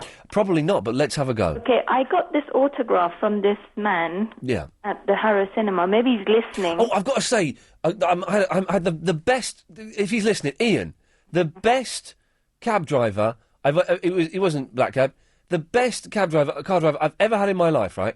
Yeah. It was so much so that on the way back, he was playing like his Beyonce remixes and the Umbrella Lady remix, and I was in the back of the car and we were singing Umbrella Ella La. I don't even like that song, and I was singing it. Ian, the coolest. I had the best cab driver because he didn't charge us more because we only had £20 because we were going to Paris, and he dropped us to Waterloo. Okay. And he just charged £20. He said that's okay. Oh well, brilliant. Now let's get on to your boring story. Okay, so this guy, right? He's a grandfather. He had his grandson, and he came to watch Harry Potter. So I got his autograph because I know he's famous. Who? But I don't know who he is. He used to be on the telly in the 80s all the time, like in all those crappy shows like Give Us a Clue and stuff. Lionel Blair. No, his name begins with B, because I've got his autograph. Bernie Winters. Huh? Bernie Winters? Well, so you've got his autograph, you can't... C. There's a big B for the first name and a big C for the... Bernard Cribbins. Surname. Who? Bernard Cribbins. But How can it be Leonard when it's B? Because I said Bernard. Did he have white hair and a moustache? Yeah. It's Bernard Cribbins. Is it? Or it says Barry something. What? Why are you eking this information out? Why don't you just give me... It's not long enough for a Bernard, that's why. Barry Norman. Short, two short words. Maybe Barry Court or something like that. It could be Barry Court. Oh, is that a known celebrity? Yeah, well, yeah, Barry Court. Yeah, of course. Oh, okay. Yeah, he used to be on Call My Bluff and give us a clue and all of that stuff. Yeah, Barry Court. Oh, okay. Because everyone was asking me who's he, and I was like, oh yeah, Barry Court. Later, yeah. Tell you later. And then I got this other autograph from this guy. Yeah. He was Danny DeVito, right? I got it at Brent Cross, but when I looked at the autograph, it was Bob something. Bob Hoskins. That's it. So I'm getting all these autographs from these people, but I don't know who they are. But you actually got a genuine Barry Court autograph, did you? I have. Hang on a second. Line. Oh, do you want to put line 4 through, Chris? Have I muffed it up now? I'll just cut them off. Oh, great. Yeah. Neil. Hello. Yeah, you want to talk to Suman? I do. Yeah, about Barry Court. No, it's not Barry Court. It's Barry Cryer. Oh right, okay. Cryer. Barry Cryer. Oh, it could. He's got white hair and a tash, and he used to do. Do you remember that? He hasn't got a tash. Did he? Are you sure it's not Barry Court, Neil? No, it wasn't Barry Court. Okay, well, Barry Cryer. Okay, well, thank you for that. Let's just. I think we can go to line 2. Is line 2 there? Let's just try line 4. Hello. Yes. It's Barry Cryer because he lives in the Avenue in Hatton. Okay, well, thanks very much, lovely. Okay, let's try this one. Should we go to that one? Yeah, line 2. Hello, is that me? Yes. It's Barry from Watford. No, I think it's Barry Cryer. Barry, silly Barry. I think it's I met Barry Court some years back at a summer fete. Yes. He's much taller than you'd expect. He looks so short on television. Doesn't he just? But he was ever so witty. Isn't it remarkable how he made a career despite the problem with his hand? Well, that was very sad what happened to his hand. I feel sorry for his wife. Well, she famously came out and said about it, didn't she, Mrs. Court? Yes. Was it Lindsay Court? Was that his name? Lindsay Court? No, Leslie Court. Leslie Court, that was it, yeah. Leslie Court. Really pretty, and she was really kind and sweet. That's it. That sounds like, well, apart from her leg, she's put a brave face on it. Well, the thing is, I was quite young when the whole leg thing happened, but even I was about 7 or 8. But I remember my mum crying. Well, Ian, look, we don't even want to go there because what Barry Court has had to put up with, you know, he's been a strong man. He stood on 2. Well, she couldn't stand up. I tell you what, Barry, I have got at home somewhere. I've got Barry Court made an album. Is it the one with the flowers? It is the one with the flowers. It is one of the. I don't think you can get it on CD anywhere. It's one of the. Flower me butty butty. Flower me butty butty. It was a 70s thing, wasn't it? That he'd done in Belgium. It was flower. Flower me butty butty. Flower me butty butty. Flower me butty butty. And he was so long. When they got together with Lionel Blair, weren't they? Weren't they? Because I'm not a massive fan of Lionel Blair, but when you pair him up with Court, they're a bit funny. Blair and Court, because they did that film, didn't they? Of course they did. What was it? Something to do with Milkman, was it? It was the Milk Round. The Milk Round, was it? Milk Round. It's a milk round. The milk goes round and round on the milk round. Yeah, I wasn't so keen on that one. I loved it. I loved it. Weren't they a lovely partner? They were great.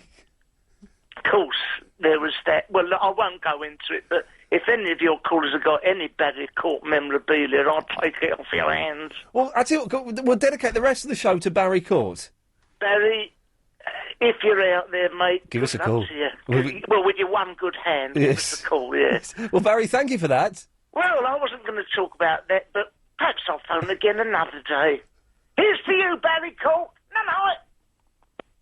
Suman. Yeah. I hope that clears everything up for you. Huh? Yes. It's the travel news now, it's Alan Joyce. And we're still looking at massive problems on the tubes this evening because of a lack of available trains. It means there's no service at all on the whole of the Circle and Hammersmith and City lines. Just awaiting an update from Transport for London as to whether there may be a service later on this evening, but no sign of it changing at the moment anyway. The District line's not running either between Edgware Road and Earl's Court. Now, for a different reason, Wapping Station on the East London line is closed because of problems with the lifts. The Victoria line, though, won't be suspended early tonight as it usually is, and that's because of the Spurs match taking place at White Hart Lane. At least the overground trains are running on time at the moment. If you're heading onto the roads, the M40 has 2 lanes closed coming into town from Junction 2 at Beaconsfield to Junction 1A at the M25. That's because of an accident, but at this time of the evening it's not causing too much of a problem because there are still 2 lanes open. The M25 is slow anti-clockwise from 26 to 24. That's Waltham Abbey to Potters Bar, partly after an accident earlier, but there's since been a breakdown there as well. And Turnpike Lane is still closed in both directions between Alexandra Road and Turnpike Lane Tube Station, and that's after a burst water main. LBC 97.3 travel. Your next update is in half an hour.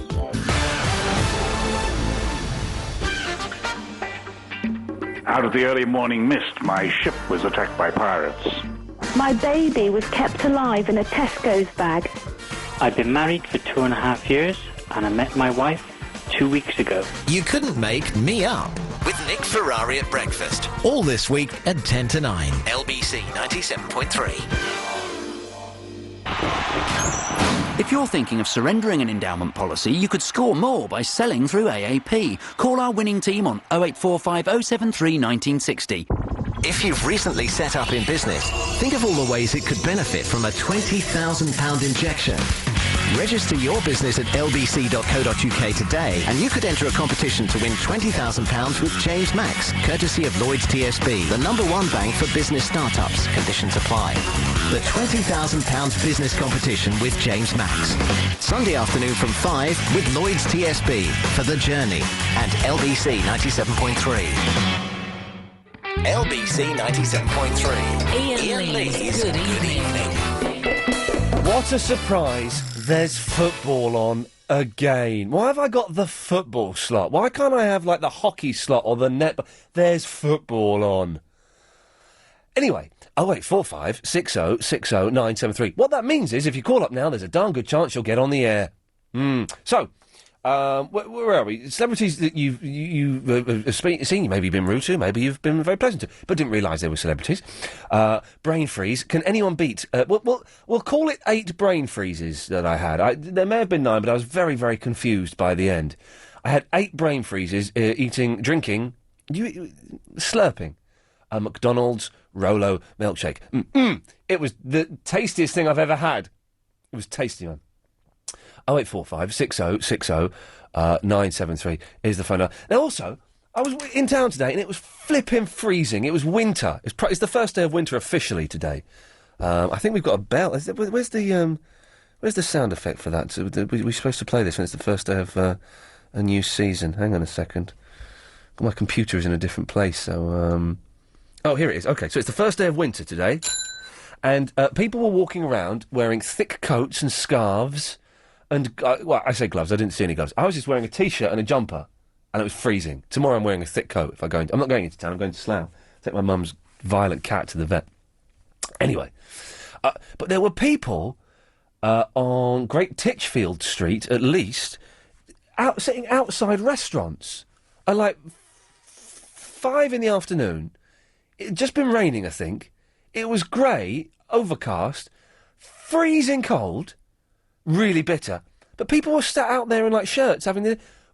What was that all about? Chris, you look like you want to say something. Do it. You had goose pimples. I thought it would be something useful and constructive. It wasn't. So, if anybody has sat outside today and eaten a meal, what the hell were you doing, you weirdos? It's winter!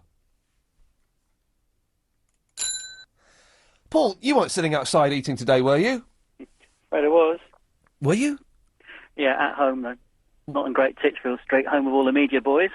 So where were you... What do you mean, you eat what, in your garden? Correct. Why? I do like people who say correct. I like people who say correct. You weren't in the military, were you? No, certainly wasn't. Copper? No. Teacher? No. Racing car driver? Yes. Were you? Have been. Can I get on to my story now? Please do, Paul. I can understand. I understand you're sensitive around spontaneous conversation, and aren't we all in this day and age? So we'll get to your rehearsed bit. Let's have it. Yeah, one quick question though, before I kick this. I missed the bit about your iPod, and my iPod's just given up the ghost as you were speaking. Which two buttons do you press to get it up? Oh, well, to get it. Well, what's happened to your iPod? Can you tell me the symptoms, please, Paul? Yeah, it just scrolls through the various menus. Okay. The light goes on. What you need to do, is it one of the newer iPods? It's the iPod Nano. Right, well, I think what you do is, it's one of two things. You either press the play and the menu button at the same time, or you press the circle in the middle of the menu button. Fine, I'll do that. And you hold it for about 10 seconds, and that should do it. Fine. There we go. I had to get I'll give that a go. I'll give you an update as we go through. Please do, Paul. Anyway, yes. Story. Are you doing it now? Yes. Oh, look at that. It's worked. Is it worked? Yes. Come on! Thank you. Oh, you're welcome. Right. Story. Yes. Wandered off into a gym in London. I can't tell you which one it was. No. Because I kind of sloped down there without being a member. It got changed. Whoa. How do you slope down there without being a member? Is it like a hole in the fence at the back? No, it's part of a bigger hotel. Good lad. So I wandered on down. Only had one other person in the gym. Yeah. A woman sat next to me I sat next to her on one of the bikes, and she was blackberrying away, and there was a woman sat next to her kind of taking phone calls. Yeah. And it's a bit rude to stare, and she was especially tidy looking and quite nice looking, but I thought I won't stare across. Delicious. Yeah, she was. Got cycling next to her, looked across, thought I'll try and catch up. She was on 4.5 miles, I was on about 3. Yeah, kind of. Finally put a spurt on towards the end, and she got off. I said, "Oh, you could have slowed down a bit. I was trying to catch you up." And she just smiled and said something. Yeah. Then she went on to one of the 2 running stations. I finished my bit, started jogging on the running station next to her. Oh, so hang on, you were kind of sleazing over her a little bit. I was stalking around the gym, yeah. Okay, good lad. Well, no, not good. 2 stations. Yeah, it was good. And her music was playing really loud from her earphones, so no wonder she wasn't talking to me. So Yeah. I caught her eye and said, "Who's that playing?" She said, "Me." And I stupidly said, "Well, who's me? Is that a new band?" And took a good look at her, and she kind of looked at me as if I was about an inch tall, and it was Madonna. Oh, you were... Oh, dear, oh, dear. Nice. Who's me? A new band? What a fantastic... What was she doing? What was she doing listening to herself? As she said, it was a present from her manager who'd remixed the track for her, which seems fair enough. Yeah, I guess so. But does she look tidy, or does she look a bit, say it carefully, so muscular? She was on the gaunt side of fit. Because do you remember when she did all that sex stuff in, like, the sort of early 90s, where she did a sex book and a sex film and stuff? Yeah, she was very well dressed, completely covered from head to toe, but a really toned figure. Well, Paul, listen, thank you for that. I'm glad we got the story. I'm glad we got the iPod working. Me too. Cheers, fella. Bye-bye. There we go. 0845 6060 973. Yes. Madonna, you know, about 16 years ago I would have. Now I wouldn't go near. Wouldn't go near. No. You wouldn't, would you, Chris? Yeah, she's really nice. No, she's not. She is. No, she's not. She looks all muscular and she looks like the neck of a turkey. Her whole skin is similar to that, I think. It's just toned. That's not toned. Toned is good. I'm only talking to you because we're a bit light on calls. We've got Giles, though. Oh, nice one. Giles. Hello. Hello, sir. What can I do for you? Oh, that's worrying that you're light on calls. Normally you're so busy. Well, it's football and maybe other things. Who knows? Oh, right. Well, okay. I'm not watching football. Oh, well, good. Don't. Anyway, now your brain freeze. Oh, I had 8. I can't do 8, but I think the one that I had could be like having 100 all in one go. Go on, then. Okay, I was doing an event back in 2002. Yeah. It's called Tough Guy. Tough Guy. Oh, yes. There's listeners out there, they'll recognise it. Well, what is Tough Guy? It's an endurance race. Yeah. Over 9 cross-country miles. Oh, yeah, dirty. You get a big assault course thrown in for fun. Excellent. And it's put together by lunatics. Sign me up, I'm doing it. You have to sign a death warrant before you do it. Good lad. It's great. Yeah. So I did this thing, and they have all the crawling things and burning bales of hay and... Well, hang on, there are burning bales of hay? Burning bales of hay that you have to jump over, floating over freezing cold water. Sweet. You know how they get that going. It's great. Barbed wire you have to crawl through, electric fences. I'm busy that day, actually. Are you sure? Yes, I remember now. I am busy that day. Yes, thank you. I shouldn't be. Yes. And then they have these freezing cold. It's in January. They're frozen lakes that you have to go into, and they've got this underground tunnel thing in one of the lakes, and they actually break the ice. Well, hang on, we're just looking at the front page of the Tough Guy website. 2008, the year of the bended arm for the pillow. What does that mean? I did Year of the Braveheart. Oh, okay. Well, okay. It looks terrifying. All right. It's mad. It is actually. Those who dare enter. Oh, Yeah. look at that. Yeah. It's stupid, really. What is Tough Guy? It's the original survival ordeal, a test of physical and mental endurance designed to take you beyond your limits on torture rack obstacles known as the Killing Fields, following a wild terrain warm-up. It's held annually on the last Sunday in January and July. Oh, man alive. Well, the July one's called Nettle Warrior, but I think that's a bit for the... It's not for... Oh, there's 2 pairs of bare buttocks there.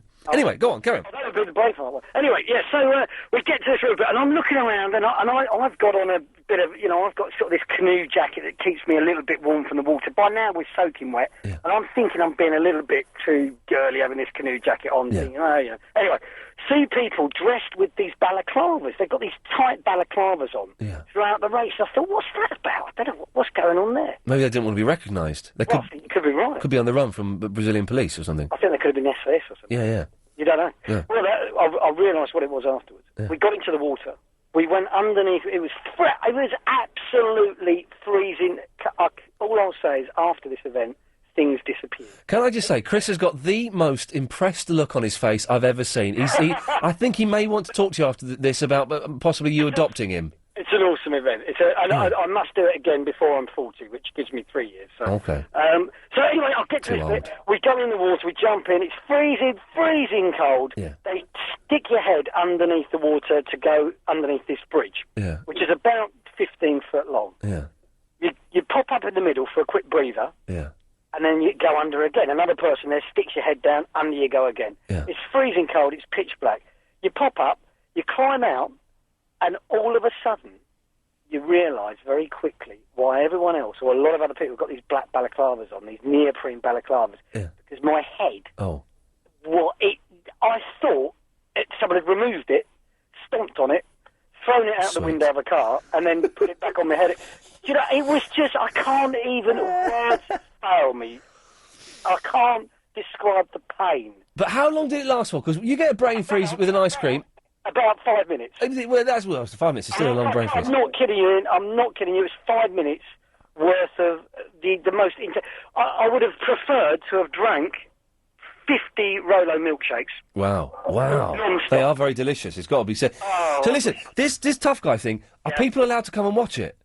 Oh, we have spectators. You have to bring spectators with you. We got fed Mars bars and sweets on the way round because... Right. Oh, yeah, you can watch it. It's definitely... So could I turn up, and can me and Chris turn up in January and come and watch it? You could go and watch it, mate. I don't think I'll be racing this year. I don't particularly want to see you, Giles, I'll be honest. You sounds like you're up. Did you win it? I'll tell you all about the event now. Did you win it? Did I? Well, exactly. You sound... I want to go and support the winner. I finished it.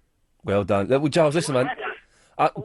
Chris, do you want to go next? Do you want to go in January and go and watch it? Yeah. And we'll record like a little report or something. Wiki. Oh, Giles, we will do that. That's definitely on our list now. Thank you for that, mate. Cheers, mate. Well done. There you go. We'll do that.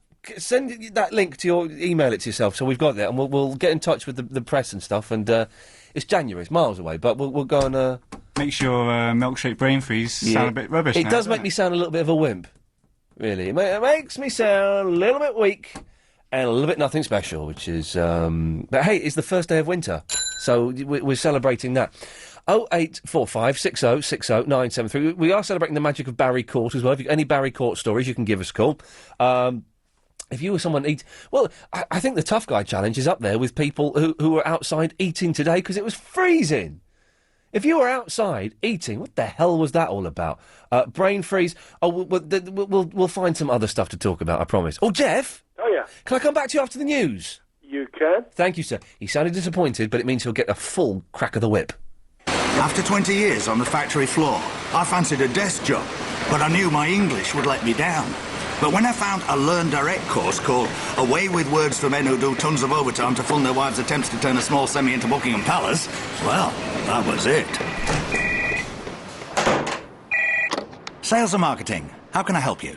Get a nationally recognised English qualification. Call 0800 101 901. Learn Direct skills and qualifications. Ready when you are. On 97.3 DAB and online. London's biggest conversation. LBC.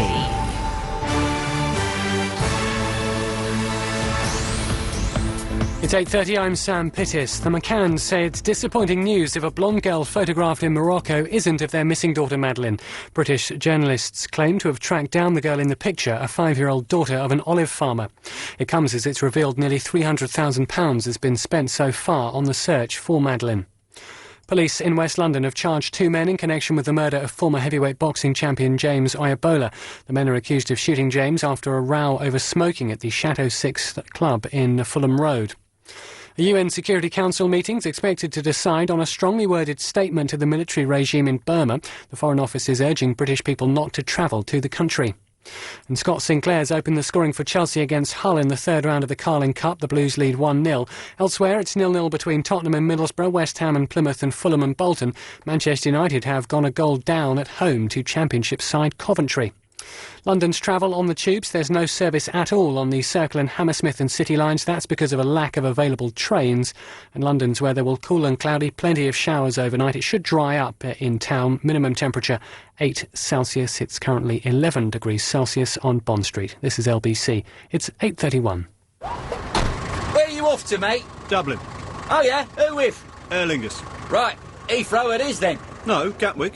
Aer Lingus fly from there now too. With flights from Gatwick and Heathrow from just £26 each way, including taxes and charges, no one makes it easier to get to Dublin than Aer Lingus. So whether on business or pleasure, choose the airport that's handiest for you when you book at airlingus.com. That Dublin's a lovely place, mate. Never been there, mind you. And minimise the grief of getting there. Terms and conditions apply. Gatwick route opens October 28th. LBC 93. Iain Lee's Good Evening. So, we're looking at the Tough Guy website. We're definitely going to go next January. And maybe I'll persuade Chris to enter it. It looks like hell. A living hell. 0845 60 60 973 is the telephone number, if you want to give us a call. Let's go to Jeff. Hello, Jeff. Hi, Ian. How you doing? I'm all right, thank you. I'm sorry that I sounded disappointed before, but these digital phones that you use, and that I use, they don't last long. The batteries don't last. When did you sound disappointed? You said, you sound disappointed just before the news. Oh, so that's it. Oh, I'm sorry. Yes, I did say that, Jeff. Sorry. Well, you don't have to. So it's the fault of the phone battery, you say? Yeah, they don't last long. I mean, I've been talking to my sister for about an hour, so I mean, the battery's going. Bloop. Oh, okay. So we got the bloop. So we better get on with it then. Yeah. Okay. Years ago. Yes. I was working down a certain place in Battersea. I went to a cafe to get a couple of sandwiches for the boys. Yeah. Anyway, I'm an interior decorator, Smith. Good lad, well done. Yeah. And you're the only one that's picked that up in the last hour. Anyway, I went down to the cafe to get a couple of sandwiches, and I've come out the door, held the door open for the lady coming out behind me. Yeah. And she's noticed I've got a set of overalls on, and she said, like, oh, were you working local? I said, yeah, I'm just working around the corner. And she goes, oh, yeah, I live in that road. And I goes, oh, right, I'm walking back to there because I'm working there. Yeah. She goes, okay. She goes, what number you working at? I goes, oh, number blah, blah, blah. Yeah. And she goes, I live at number blah, blah, blah. Yeah. And... I know, I don't want to get... I mean, Chris said don't give too much away anyway, but... Yeah. So, I've got back to the flat, and say 2 doors away, we've gone out to the veranda, there's about 4 of us. 2 of us sitting on a chair, 2 of us standing up. It's only a small veranda. So you got 2 workmates sitting on a chair? Yeah, there was... 2 workmates sitting on a chair, 2 of us standing up. Lazy so-and-sos. What? Lazy so-and-sos. Yeah, they're plumbers. Oh, okay, yeah, it says it all. Yeah, okay, understood. So anyway, us decorator Smith are standing up. And the plumber Smiths are sitting down. It's a lovely day, a lovely summer's day. And... that's nice. Nice little bit of colour to the story. The lady comes out that I've walked up the road with and sits on the veranda 2 doors down. Oh, right. And one of the guys turns around and goes, Jeff, do you know who that is? I goes, no. That's Helen Mirren. Oh, it's a sexy older woman. Oh, yeah, but what a lovely woman. I mean, the fact is that I walked back from the cafe to her flat with her, and she had a cup of coffee in her hand. It was a takeaway polystyrene cup. Yeah. And I thought, well, why couldn't she make a cup of coffee in her own flat? She's as lazy as the plumber Smiths. I've got a soft spot for Helen Mirren. I'll tell you what, she's lovely. She's not very tall. Yeah. I mean, I'm nearly 6 foot anyway, but what a lovely woman. She was talking about the park and stuff like that and blah, blah, blah. And she said, whose place is she working in? And I goes, Michael Caine's daughter. What? And she went, who? I goes, Michael Caine. Yeah. Michael. I said, I'm working in his daughter's flat. And she goes, yeah, I've known Michael Caine. Yeah, she's thinking there's a chance of getting a little bit of work going or something. But then, yeah, who come out the next day in the other side of the flat was Tim Henman. Oh, you shut up, Jeff. You are making this up. I'm not making that up, mate. You're talking nonsense. No, I know. May God spill my pint of beer over. I'm not making it. Jeff, listen, thank you very much for that. There we go. Excellent stuff. 0845 6060 973. Now, so, another thing I want to talk about. I'm getting bored of celebrities now, so I don't want any more calls on that. It's boring. Right. Although that was good. We wanted...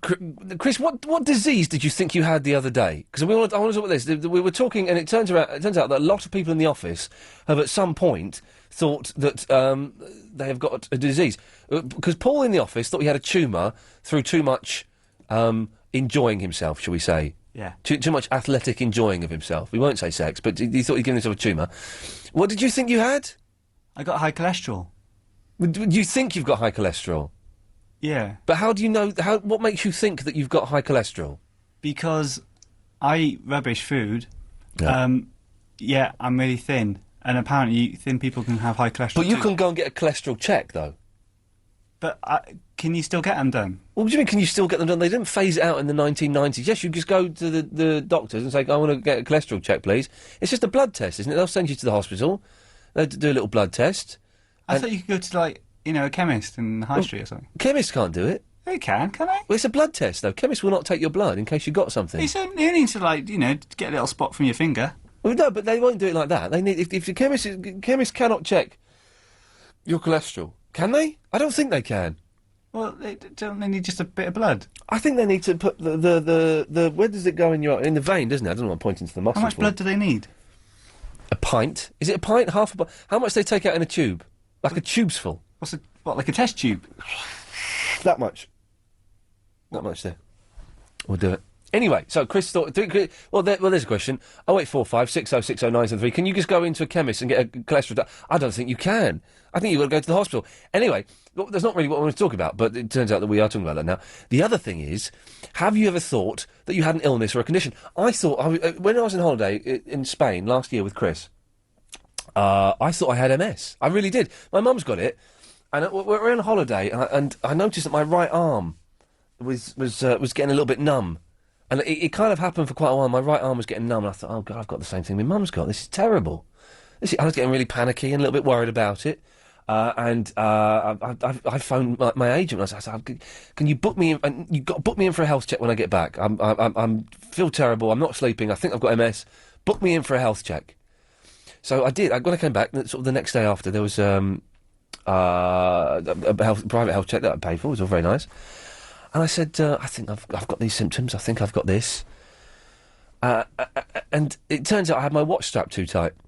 And the watch strap was too tight and was stopping the flow of blood going to the, wherever it needs to go to, really. So making me think, when I don't wear a watch, I wear it on my right arm, even though I'm right-handed.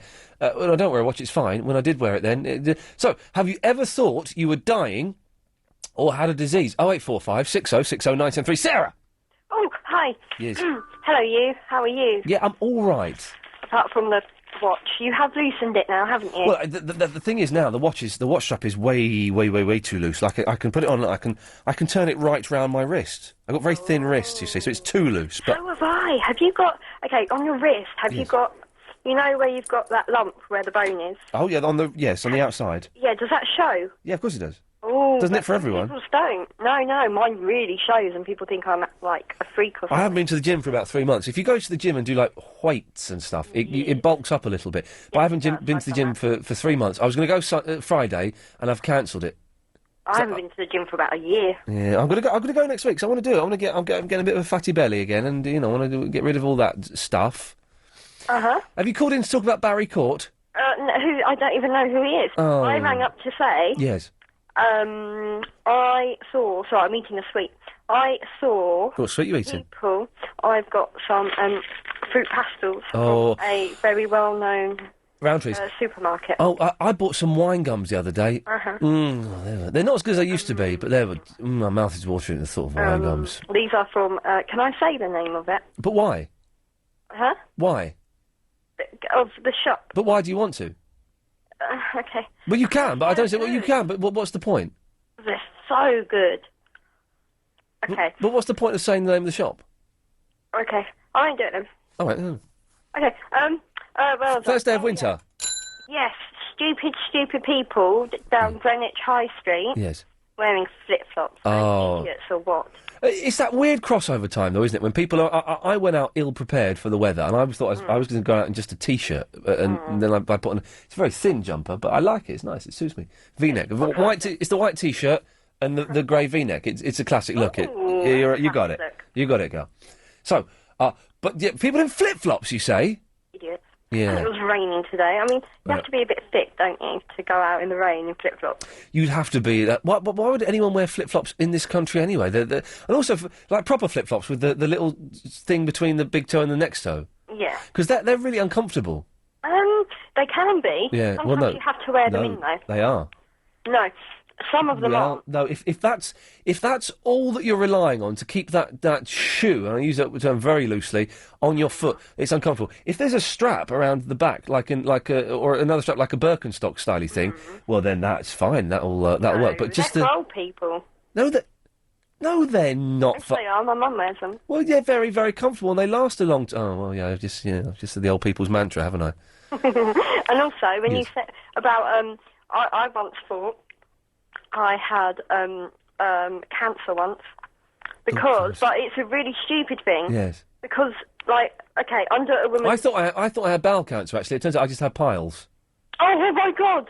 Yeah. Okay. Yeah. That's not what I had though. No. I was checking Steady. for Steady. breast cancer. Yes. Okay. Well, this maybe isn't the fun topic I was expecting it to be. And yes. But I went to the doctors freaking out, and apparently it was just my rib. It was just a rib. Sarah, thank you for that. I was expecting it to be a laugh, right, roller coaster ride of fun, and already we've had the big C on radio. Right. Pete! Good evening. Good evening, Pete. Barry Colt. Yes. I've forgotten all about him. He wrote the music for The Long Good Thursday, didn't he? I didn't know that, but yes, I can believe it. I know he did do some film scores and stuff, so yes, he probably did. It was brilliant, and he should be on TV more. Wasn't it? Yeah, the prequel, yes. But both films much better than The Long Good Saturday, which was awful. I've not seen that. Oh, it was straight to video. Rubbish. Yeah, no, it didn't do as well as the Friday. They're remaking The Long Good Friday in America. Is Barry Colt involved? I don't think Barry Colt has got anything to do with it. He's not been on for. I've not seen him around for ages. No, I don't. He's still alive. He's apparently still alive. Yeah. Suman saw him.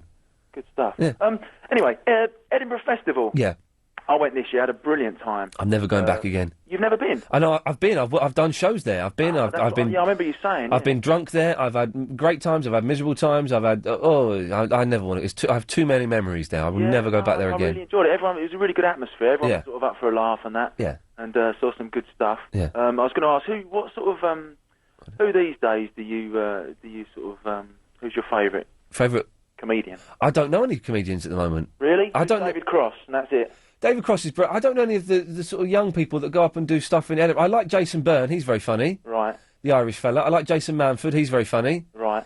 I saw a guy called Daniel Kitson. Have you heard of him? Oh, was he the fellow with the really thick glasses? That's it, and the beard, yeah. I've not seen him for years. Is he still good? He used to be great. He's absolutely brilliant. He's brilliant with words. On his website, they've got some podcasts, free podcasts you can download. Yeah. And, I've been listening to it for the last couple of weeks. I think he's... I did used to like him, actually. Then he was going to be like the next big thing, as these people often are. And then he sort of disappeared. Yeah, he was... about 5 or 6 years ago, he sort of was getting quite big and then sort of disappeared a bit. Yeah. I know he was on Phoenix Nights. He had a bit part on Phoenix Nights. Ah, yeah, he may have done. Yeah. The other thing I was going to say, did you see the Elvis thing on Saturday? I saw a little bit of it. What did you think of him? I thought one of them was really good. The American fella. Yeah, he was the one who's last one on it. It was brilliant. But all the others were terrible. Most of the others were terrible. Most of the others. I felt sorry for that poor lad he was up against. That guy who spoke like that and then sung like that. Yeah. Because I can't remember. I'm an Elvis, and I've met a couple of them on various do's over the years and that. Yeah. And that guy you're talking about, the young lad. Yeah, he was on one of them. But no, I felt a bit embarrassed for Joe Esposito because he was Elvis' buddy. It was the old fella, wasn't he? Yeah. Like, I'm sure BBC have just put a few of them in just for comedy value. Yeah, of course they have. Why? Wait, hang on. So if you do Elvis, why aren't you on there? I couldn't get on it. I didn't. I think it's kind of like Who You Know and agents and stuff like that. But I would have had a go. It's the final next week. I've only saw the end of this one last week, so it's the final this week. That's right. Yeah, they had like a Japanese one and a Norwegian one. The Japanese one was quite good, I thought. Really? I thought he was all right for because then he's Japanese doing Elvis Presley, and he's. I thought he was all right. All right. I thought a couple of them were good. Yeah. Well, Pete, listen, I've got to go. Thank you for that. Okay, mate. Nice one. Cheers, boss. There we go. 0845 60 973. Here's the travel news now with Alan Joyce. And still those big problems on the tubes this evening. Still waiting for an update through from Transport for London on this, but because of a lack of available trains, there's still no service on the entire Circle and Hammersmith and City lines. No trains running at all, and that may stay the same for the rest of the evening. But as I say, just awaiting confirmation on that. The District line, for the same reason, also not running between Edgware Road and Earls Court. Some better news, though, at Wapping Station. That has now reopened on the East London line after problems with the lifts earlier, and the overground trains are reporting a good service if you're using those instead. Now for the roads, the M25 is a lane blocked anti-clockwise between 26 and 25. That's Waltham Abbey to the A10 following an accident earlier. And the M40 still has 2 lanes closed coming into town from 2 at Beaconsfield to 1A at the M25. That's after a crash as well. But there are still 2 lanes open, so traffic is coping OK. And Turnpike Lane remains closed both ways between Alexandra Road and Turnpike Lane Tube Station, and that's after a burst water main from yesterday. LBC 97.3 travel. The next update is in half an hour. A world of music. 2 million tracks to choose from. That's eMusic. Songs you can download and play on any MP3 player or burn your own CDs. eMusic offers it all. Together with great album and artist information, a real chance to explore music. Sign up today for a trial and get 35 free downloads. Terms and conditions apply. Then you get 75 downloads for just $14.99 a month. eMusic, the #1 site for independent music. Available now via lbc.co.uk. Here's a message to people who say things like, I had a great idea for a business, but didn't know where to start. And? I'd like to be my own boss, but the money side worries me. Or how about, I need so much help, but who can you trust for advice? A local business manager from Barclays has the experience to support your startup business and can get you free time with local accountants, solicitors and marketing specialists. So if you're serious about starting your own business, go to barclays.co.uk/start your business. We're ready if you are. Barclays. Now there's a thought. This week on LBC 97.3, The Big Quit launches, a stop smoking campaign designed to give you all the tools you need to break the habit. You're more likely to quit if you plan your quit date. So head to lbc.co.uk and download our calendar. There's a space for you to write down your reasons for quitting. Log on to lbc.co.uk and start to plan your quit with us. Join The Big Quit, starting this week on LBC 97.3. LBC 97.3. Iain Lee's Good Evening. Yes, me playing the drums on the studio. Sybil. Hello. Hello, Sybil. Good evening. Good evening, Sybil. Chris can go to his GP. Yes. And have his cholesterol checked. The one they do in the chemist is not as accurate as the one they would do in hospital. But hang on, but GP's not going to... You need a blood test. Yes, you need the blood test. He will fast. He must fast. He will what? When they give, he'll go to his. He's got to do what? He will go to his GP. Yes. And ask his GP for him to have a cholesterol test. Yes. Then when he gets the appointment, he'll have to fast the night before. He'll have to do what the night before? Fast, no food. No fast. I thought she said fast. Well, she said fast. Okay, I thought you said something. Okay, well that's a relief. Yeah, abstain from food, milk, and everything containing fat. Now, I had a cholesterol test and I didn't. I had eggs in the morning. How does that affect it? Well, it wouldn't show because eggs contain fat in the yolk. Yeah. So your results probably wouldn't be accurate. But would my results be worse or better? Well, if it's high, it will be slightly higher. Because I was told I had perfect cholesterol. If anything, mine could be a little bit higher. Yes, well, they'll give you the range when you go, what you should have and what you have got. Yes. Because they will do thyroid, they would do the liver, because it's the liver that breaks down the fat. Oh, really? And they would give you the results of your bad lipid, which is fat, and your... Bapoon! Yes. Yes, and your right lipid. Now, it should be about 5 to 4 to... You're a wonder man. Millimoles, Right. per 100 mils of blood. Yes. And they will do your hemoglobin, and they'll do other things. Your Aruga! Yes. pancreas and everythme. Yes. Come in, boys. That. Yes. Well, Sybil, thank you for that. Okay. Cheers, my dears. There we go. Chris isn't even here. What have I done here? Hang on. Hello. Oh, hi, Ian. Hello. Hi, it's Trixie. Hello, Trixie. I put you through by mistake, but we can still. I'm sorry. No, but we can still have fun. Oh, hi. What would you like me to do, then? Well, I don't know. What did you? I know. I just wanted to... That nice lady who was just speaking, I have high cholesterol. Yes. And I wouldn't worry about having an egg for breakfast. I've been told that just eating something that particular morning shouldn't affect you at all. Oh, okay. But, however, they will tell you whether you should have a fasting blood test or not. Okay. So do ask the doctor and check, first of all. Sometimes you're not supposed to, No. because it can Yes. elevate your triglycerides, and so to speak. How are you? Yeah, I'm all right. Yeah? Oh, And I feel the show's lacking in energy this evening, and I don't quite know how to muster it up. Oh, well, we could try now. What would you like to do? Well, I don't know. This is, I'm not... In another show. Da-da-da-da. What? Okay. No, that's not working. I tried. No, yeah, I'm not saying it's a bad show. It's not one of the best. I'll be honest. But it's doing okay. It's all right. It's all right. But I just feel there's an energy that's missing, and I don't quite know where it is and how to muster it up. And maybe I can't muster it up for the last hour. Maybe it's too late and the moment's gone. And I haven't got any sort of death stories I could tell to sort of make things even brighter. No, that would be fun, wouldn't it? No, Let's have a look at these list of topics I've got here. Let's see if there's anything here that's... That'll be good. What have you got? Maybe something here... Oh, hang on a second. Okay. Yes, line 8, yes? Hello? Yes, you're on the air? Yeah, I just want to know, he's got a problem with plumbers. What? He's got a problem with plumbers. Plumber Smiths, who? What? Ian Lee. You're talking to him? Am I? Yes. Oh, right. You don't like plumbers?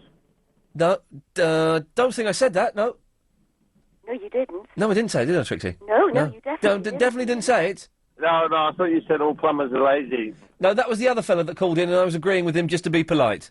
Oh, right. But some plumbers are lazy. I had a very lazy plumber once. He charged me £70 for nothing, and then I had another lazy plumber who couldn't fix my toilet, charged me £85 and 6p. When he went, I fixed it myself in 3 minutes. Oh, blimey. Well, where was he from?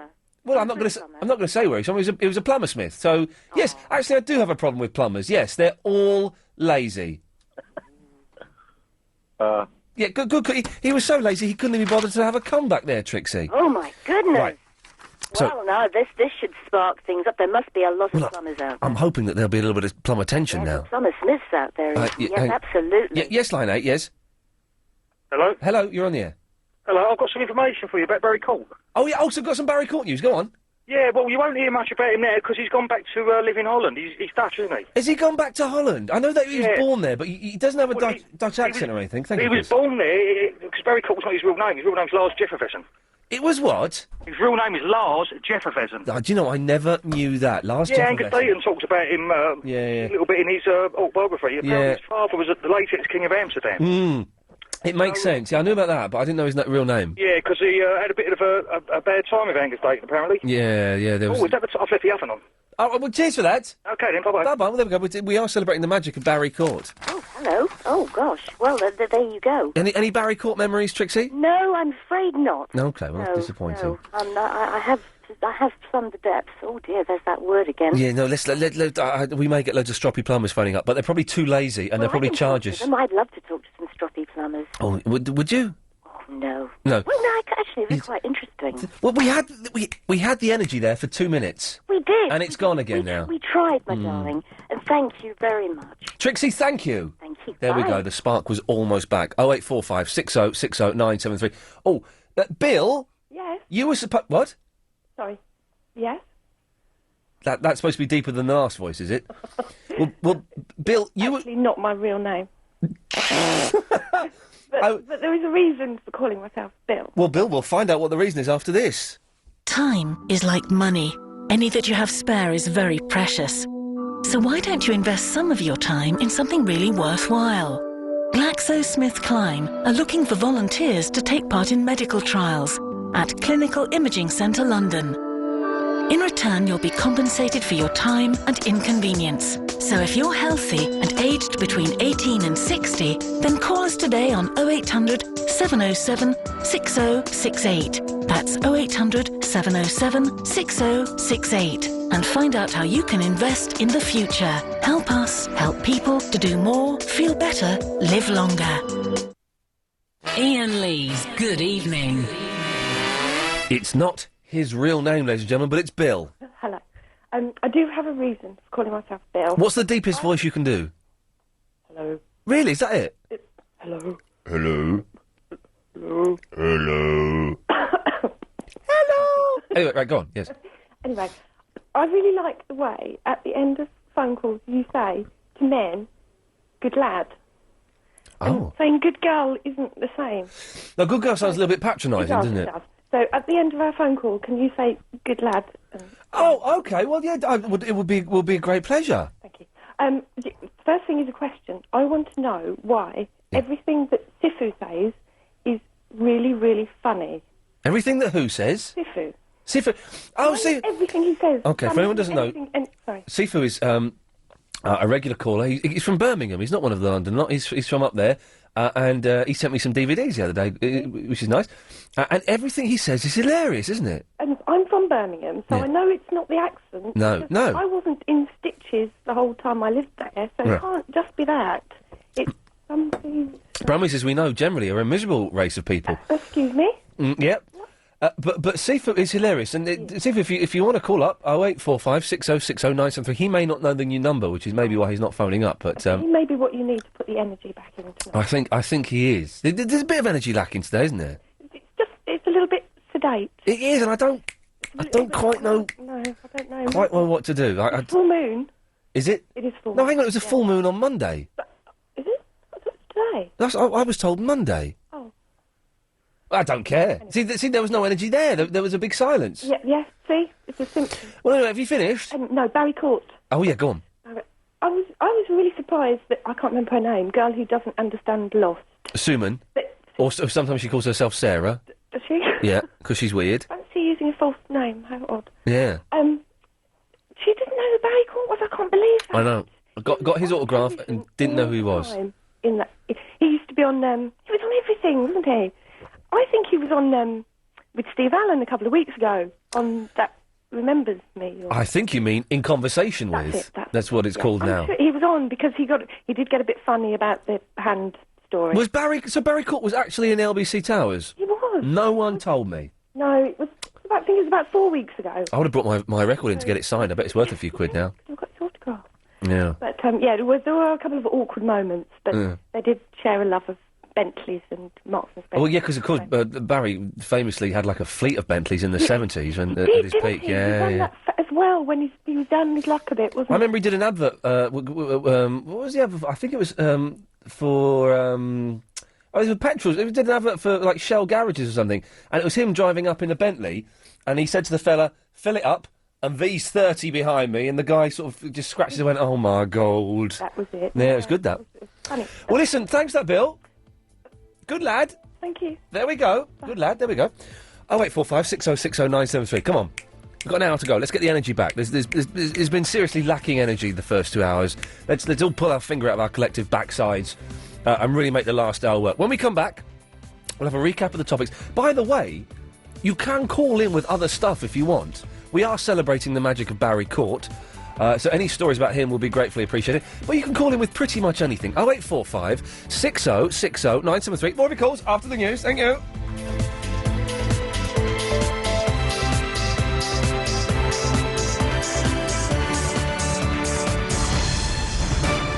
97.3. DAB. And online. London's biggest conversation. LBC.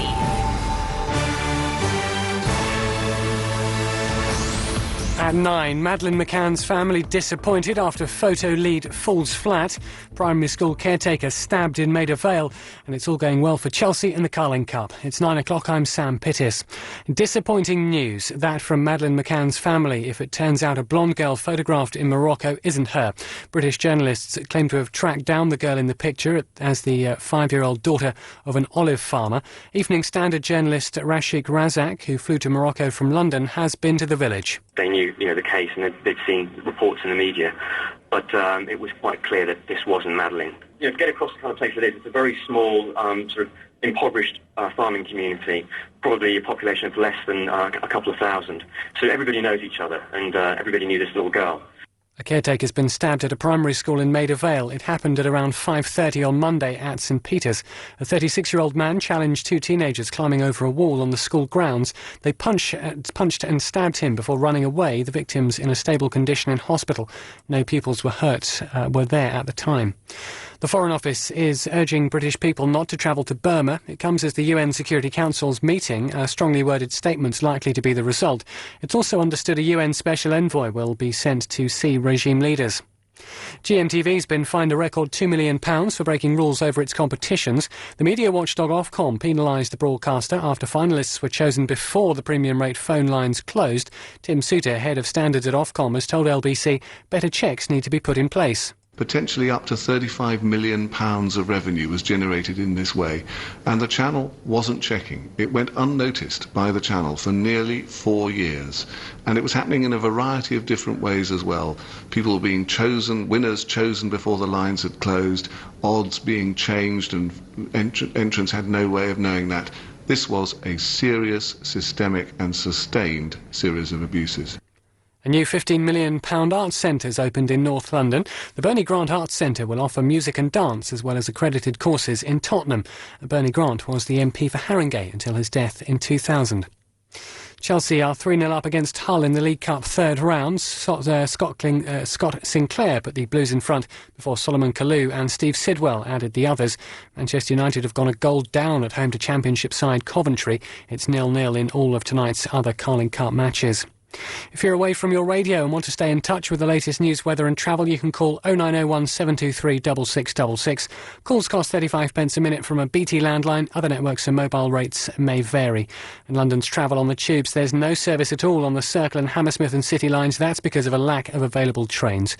And London's weather, cool and cloudy, plenty of showers moving eastwards overnight. It will dry up. Minimum temperature 8 Celsius. It's currently 11 degrees on Bond Street. This is LBC. It's 9:03. Remember, there's a new way to call London's biggest conversation. Our new number is 0845 6060 973. So, store it in your phone now for when you next want to take part in one of your favourite shows on LBC 97.3. How's that new shop you're working in, Dave? It's getting really busy. I'm now doing Saturdays as well. Oh, early to bed on Fridays then. Yeah. Tax credits are flexible and adapt to changes in your life.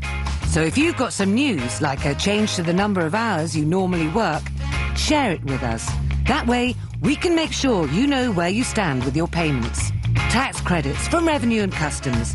Give us a call on 0845 300 3900. LBC 97.3. Iain Lee's Good Evening. Good evening.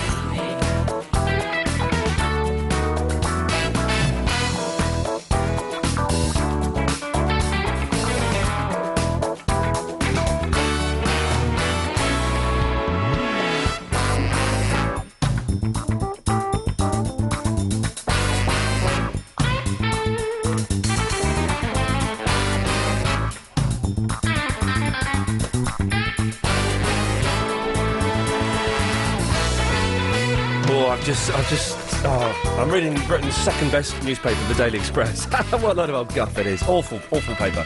The Express and the Mail, what's the point? Anyway. There's something in here, where is it? Lindsay Lohan. See her, Paul McKenna. Prince Now, see, so it's about Rod Hull, because Rod Hull, you know Rod Hull and Emu, all that nonsense. Well, his son, Toby, is going to be redoing the act. There's a brilliant thing in here, man, a brilliant thing. Rod Hull dies, okay? Bearing in mind how big a personality... Bearing in mind how big a personality he was, perhaps it wasn't surprising that jokes about Rod Hull's death soon began to circulate. We've all heard Rod Hull's, Rod Hull jokes. Anyway, this is his son talking, Toby. Shortly afterwards, I got a temping job and someone started telling me a Rod Hull joke. I had to stop him before he got to the punchline to tell him he was talking about my father. Man alive, how... We've all made inappropriate jokes and said things where you just think, well, maybe I wish I hadn't said that. I wish I hadn't said... But to tell a Rod Hull joke to Rod Hull's son, it doesn't get... You can't make a bigger muff-up than that, can you? I'm uncomfortable for both people involved in that. I've told Rod Hull jokes. I told one on television. On the 11 o'clock show. We were doing the 11 o'clock show when he died. And we told one. Wouldn't tell it to his son, though. If you're listening and you've ever told a joke or made an inappropriate comment like that and just someone's gone, well, actually, that's my dad. You're making a joke. Oh, man. 08456060973. It's just... I feel... Also, we're talking about Barry Court. The whole... we're celebrating the magic of Barry Court. Can anyone beat 8 brain freezes in one meal? People eating outside. It just seems an odd thing to be doing. It's officially the first day of winter. Come in, boys. Oh, no, that's the wrong one. Hang on a second. It's officially the first day of winter. Big Bendy with a pen. No, it's this one. Thank you. People were outside eating and wearing flip-flops. And there's no point in flip-flops. They're awful, awful shoes. Aren't they, Kitty Karen? No. Oh. I wore flip-flops today. And I bet you made them look really sexy. I did. Yeah. I went back in and put my plimsolls on. I had them on all day yesterday. Well, but it's officially... Can I just say, it's winter today. It's the first day of winter. I know, but I've been on holiday, see, so I still had holiday footwear mode. Some bloke phoned up to complain about me saying it was the first day of winter. Hang on. Because it's not. Well, no, it is. He's going, but what happened to autumn? Why hasn't Iain mentioned autumn? And another thing, this is all going through to Chris, my producer. Another thing, Iain said it was the best day, but he always says every day is the best day. How can every day be the best day? But he wouldn't come on the air to talk about it. Oh. Which is disappointing. That's because you're a positive thinker. Exactly. Well, no, because today wasn't the best day, but today, if I had, the best day last Thursday, it doesn't mean that today could be better. So today could be the best day so far in my life. Have you got a best day in your whole life, though? It's when I saw my first child being born. Oh. I haven't got any kids. I haven't got any kids. That's a lie. I've just lied to you about babies. How cruel am I? My best day. What was my best day?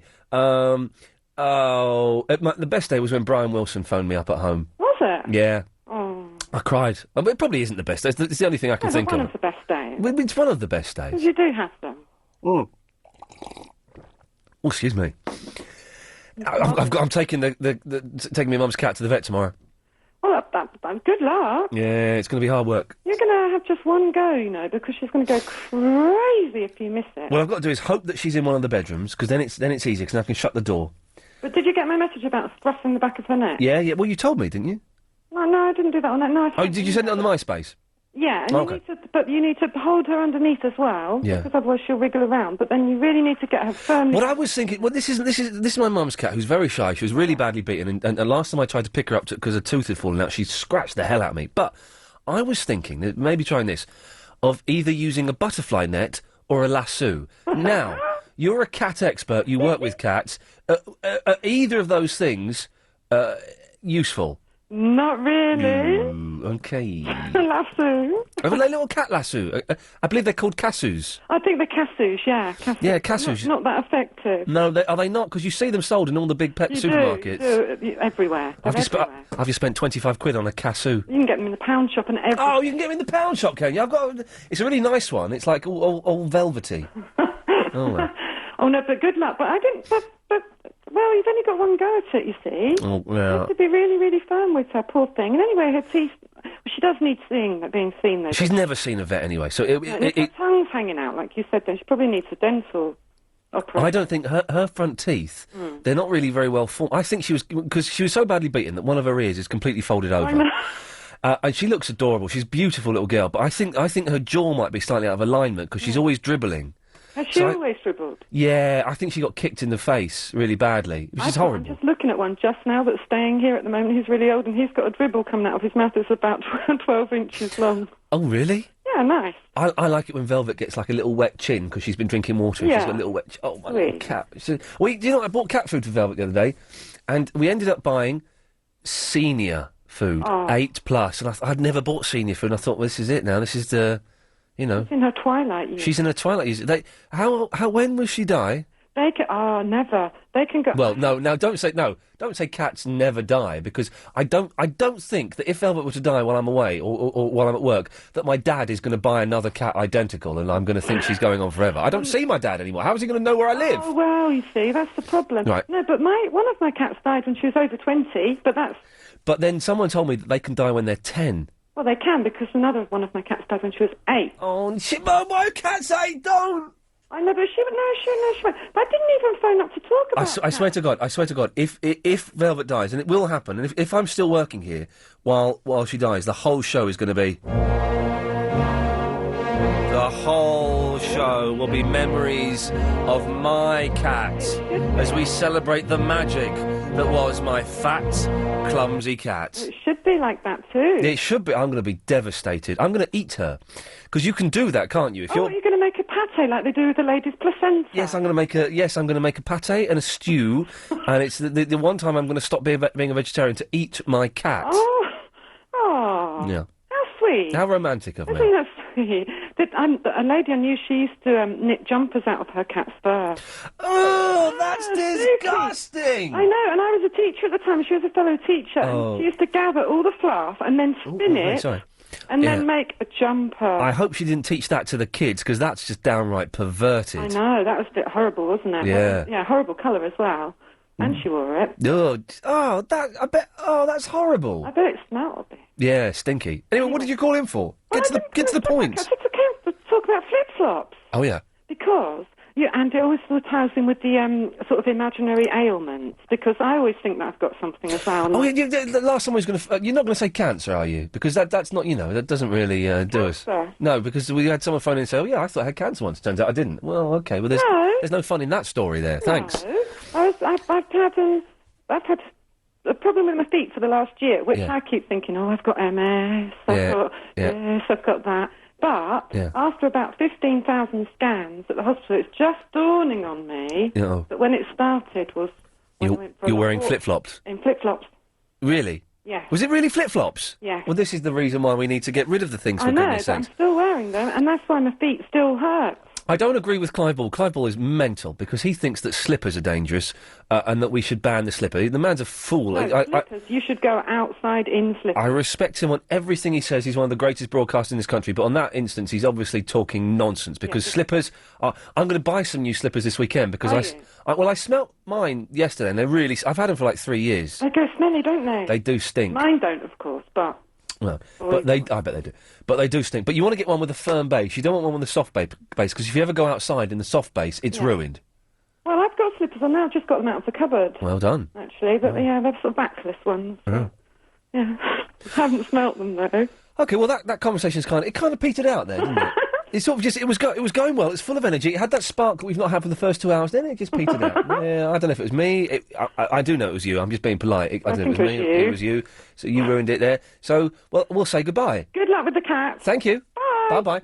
0845 60 60 973 is the telephone number. Kelly. Hello. Hello, Kelly. How are you? I'm all right now. You simultaneously just made me want to cry and then want to puke. Wow, tell me more. I want to do this with girls as much as I can. So tell me how I did it. I just listening to you talk about your cat. I was like, she got beaten in the face, and I love it when my dog's got a little wet chin. Yeah. It's so cute. Yeah. And she's had something to eat, and then sometimes if we give her baked beans, she gets it stuck on her nose. You give who baked beans? My dog. You can't give a dog baked beans. Oh, it's overs.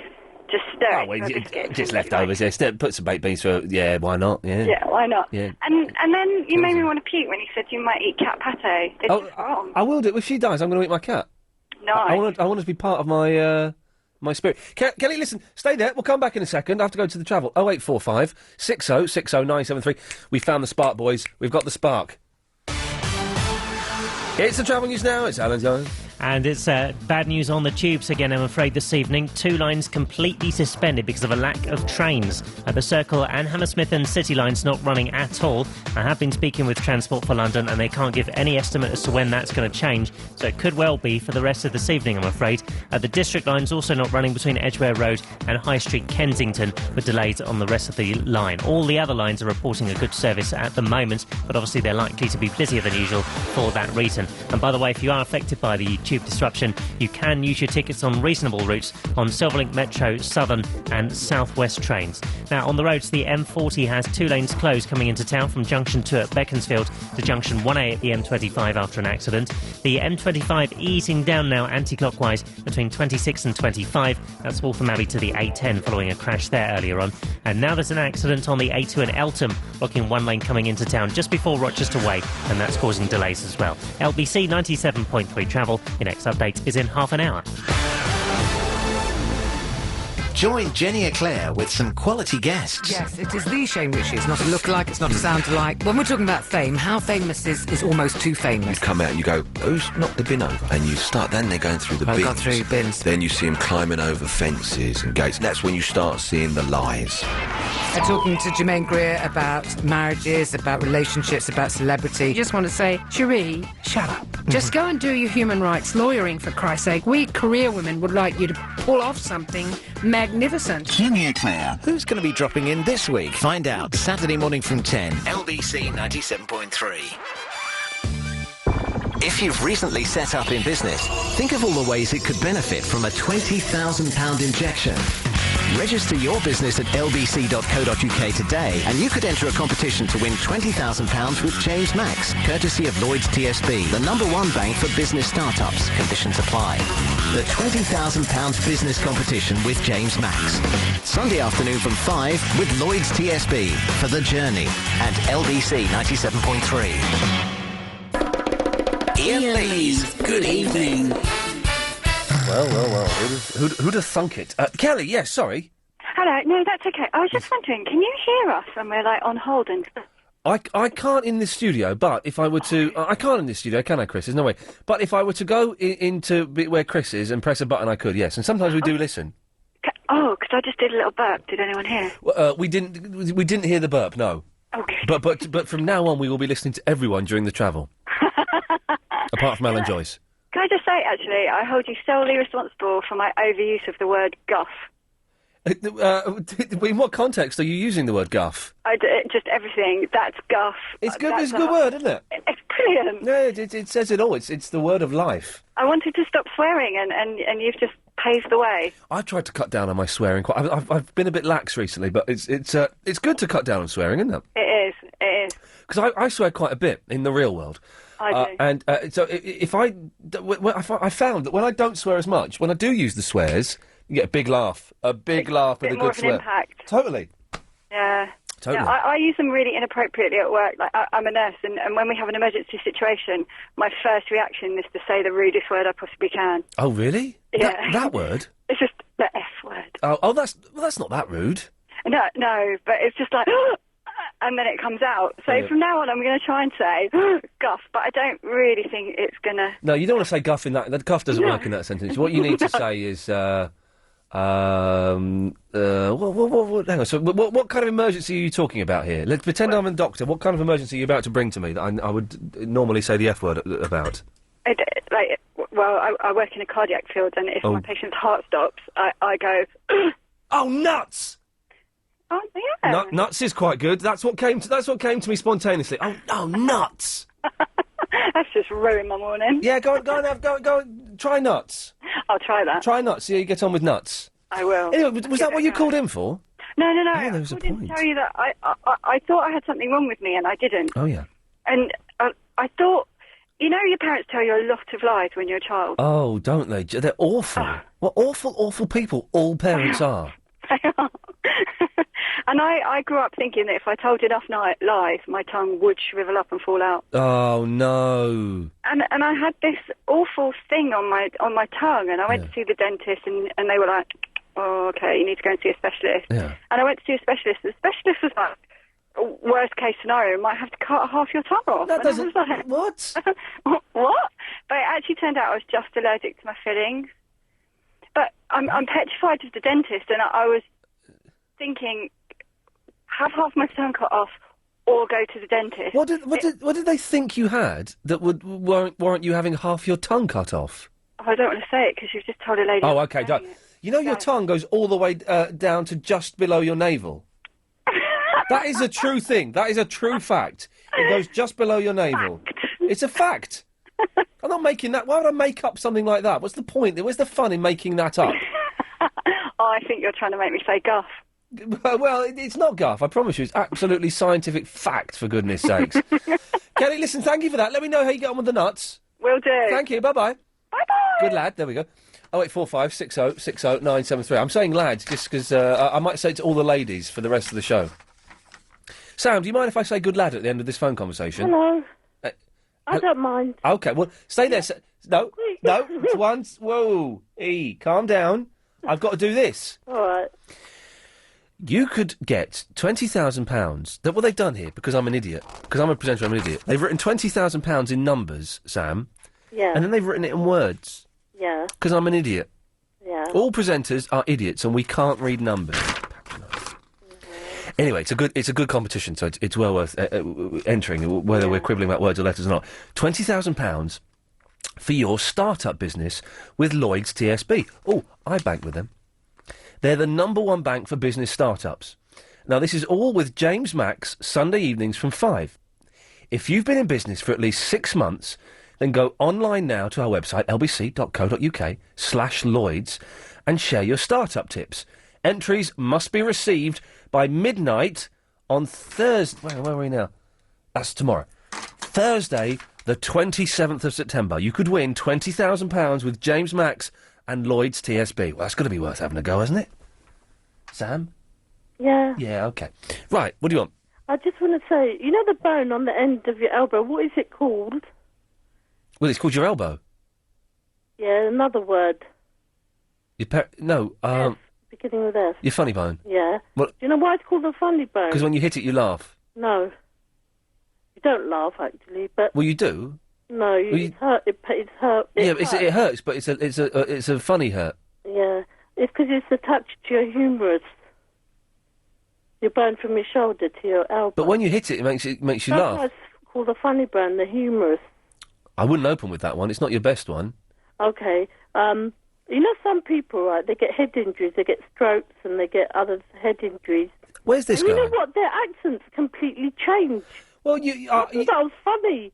What? Like, there was somebody, a lady, she had a Cockney accent, and her accent completely changed to a Jamaican accent, and everyone started laughing yes.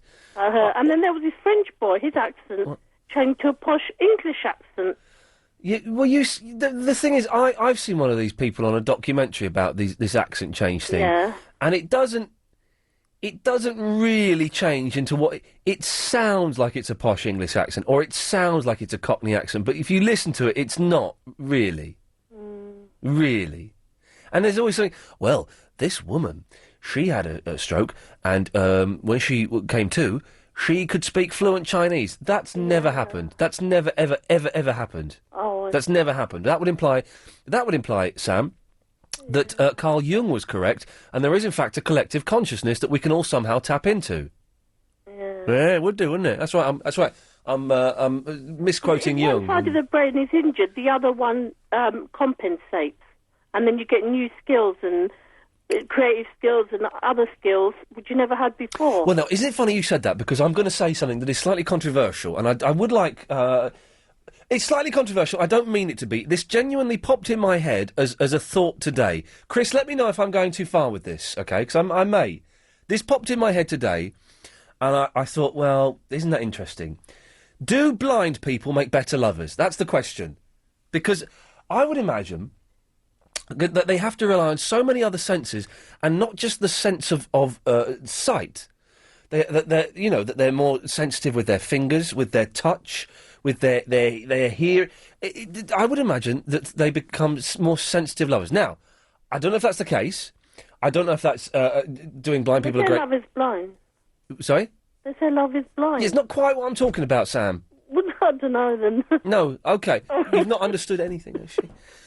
If someone... How do we put this delicately without getting in trouble with the new bosses? Right.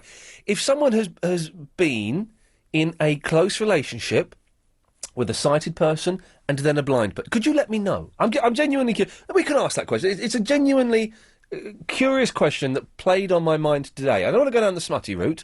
I don't want any... I thought I had an underactive thyroid because I kept feeling tired all the time. What? I kept having blood tests. And they kept saying, there's nothing wrong with your thyroid. Yeah, there's something wrong with your hearing. Else wrong, and I had another blood test. And then they said, we're going to have to stop you having blood tests now because you keep thinking you've got this and that. Yeah, you're a hypochondriac. I know. Well, I worked in a lab, you see. Yes, and I tested cholesterol and all these things. I've just remembered, I thought I had ME once. Anything beginning with M, I thought I had ME because I was lethargic all the time. So I didn't have ME at all. I just couldn't be bothered. Well, Sam, thanks for that. It's a really good contribution there. Okay, thank you very much. Good lad. Bye-bye. Well, could she hear me when I was talking there? Could she hear anything I was saying to her there? I don't know. Just imagine that my cat had died. This is what the show would be like. The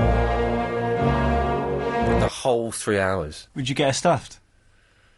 Yeah, part of me would really enjoy that. Part of me would think, yeah, that's the way to do it. But where would you put her? In the study? No, I'd have her in the living room. I'd get her stuffed to make it look like she was still alive. On the shelf? Yeah, probably on the shelf it would be. Or on the end of the bed, actually. I'd put her on the end of the bed. Yeah, because the shelf wouldn't look natural. She doesn't go on the shelf. But she sleeps on the end of the bed, so I'd put her on the end of the bed. You can get pet stuff, can't you? Yeah. Yeah. Would you have her stuff standing up or lying down? Oh, sat curled up. Yeah, because if it was stood up, you might knock it over and break it. Yeah. Well, I genuinely might do that, actually. Layla. Hello. Hello, Layla. Hello. Hi. What can I do for you? Well, oh God, I forgot now. I've been waiting ages. It was, Bobby Court. Barry Court. Oh, Barry Court. Yes. Yeah. Who is he? Sorry? I'm not that old. Well, I'm not that young either. Well, hang on, Layla. Let's establish. You're going to ask me. You can't ask. Go on. I have to ask you. No, I won't ask you. I'll tell you. You're 42, aren't you? I'm not allowed to swear, am I? No, I'm not. 38. No, lower. 34. Lower. You're not 32. No, I'm lower than that, so I'm not that. Well, how old are you then? 29. Oh, so when's the 30? Okay, I'm 30. I'm 30 in March. Did you? And I feel like I've had a bit of a breakdown actually about it. Did you? I cried on my 30th birthday. I wept and wept and wept. I thought, this is it. It's all over. And do you know what, Layla? I was absolutely right. It's all been downhill since then. Career-wise, relationship-wise, money-wise, energy-wise, everything's over. I don't know about stuff like that, but I think, I don't know how far I can go. Can I be rude on here or not? No, you can't. Well, it's not that rude. It's just like, since I've hit, I feel like I've become like a one of those mature women that, get a little bit, yes, you know. Yeah. Well, you have. You're past it, Layla. No. It's only. I don't feel past it. It's the other way. I feel like you are. Yeah. Oh, really? Yeah. There you go. Yeah, a bit like that. Okay. So what? Go on. What was your question? Bobby. Was it Bobby Court? No, it's Billy Court. No, Billy Court. It's Barry Court. I don't know. Everybody was talking about him when... Layla, listen, I have to go to the news, but go home, Google Barry Court. He is one of Britain's greatest living legends. Critics call it one of the year's best thrillers. They killed them, Michael. I'm not the enemy. Then who are you? George Clooney is Michael Clayton. Previews Thursday, opens Friday, rated 15. Michael Clayton, starring George Clooney, Tilda Swinton, Tom Wilkinson, and Sidney Pollack. Do I look like I'm negotiating? Michael Clayton. Previews Thursday, opens Friday, rated 15. Ding dong, I say. Looking for a new pad to buy or rent in the capital? Then open the right doors with rightmove.co.uk, the UK's #1 property website. From renting a studio to buying a muse house, they add a rather impressive 2,500 properties every day. So, if you're hunting for a home to buy or rent in London, open the right doors at rightmove.co.uk for properties with a little more ding-dong. On 97.3 DAB and online, London's biggest conversation. LBC.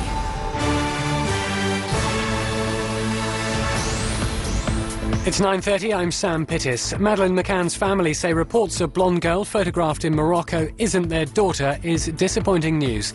British journalists claim to have tracked down the girl in the picture, a 5-year-old daughter of an olive farmer. A seventh man's been charged with the murder of Julian Warrington in Camberwell. The 44-year-old was found with stab wounds at a flat on Powlett Road earlier this month. GMTV's been fined a record £2 million over its phone-in competitions. The media watchdog Ofcom says finalists were chosen before the premium rate lines closed. GMTV says it suspended its competitions, which were run by a separate company, as soon as it knew there was a problem. Fulham have gone a goal down to Bolton at Craven Cottage in the third round of the League Cup. Chelsea are now 4-0 up against Hull. Manchester United are losing 1-0 to Championship side Coventry at Old Trafford, and Tottenham and West Ham are both drawing 0-0 in their matches, respectively. London's travel will on the tubes. There is still no service at all on the Circle and Hammersmith and City lines. That's because of a lack of available trains. And London's weather will cool and cloudy, plenty of showers, moving eastwards overnight, heavy rain into Kent and Essex. It'll become drier elsewhere.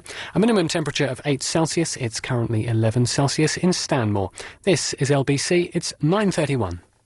Meet Davy Adams. His mother's passion for drink and men shatters his family and home at 14. Davy runs away, leaving those he loves behind. Now he's a loner, but his heart burns with longing for the girl he grew up with. She still waits, but should she? Or should she make a good marriage and forget Davy? The Loner, the brilliant new book by Josephine Cox, out now in paperback. If it's straight from the heart, it's Josephine Cox. LBC 97.3. Iain Lee's Good Evening. 0845 6060 973. We're looking up taxidermy for pets on the internet. And these are freeze-dried. Pet preservation, freeze-dried taxidermy for cats, dogs and all family pets. And there's a dog. There's... What's that on the right? Is that a guinea pig? Is that a hamster? There's a lizard. Look at the lizard, man. They've given it Paul Ross's eyes. It's all cross-eyed. Can't see anything. Weird. That cat. Oh, there's. Oh, that's good. That dog is good, isn't it? And the parrot's good. And whatever that is there. What's that? There's animals that I've never even seen before. It's a ferret. Ferrets aren't pure white. Why is it in snow? Look, it's standing on snow. And the one above is a guinea pig. That is not dead, that dog. That's a live dog. Well, he looks like he's on his last legs.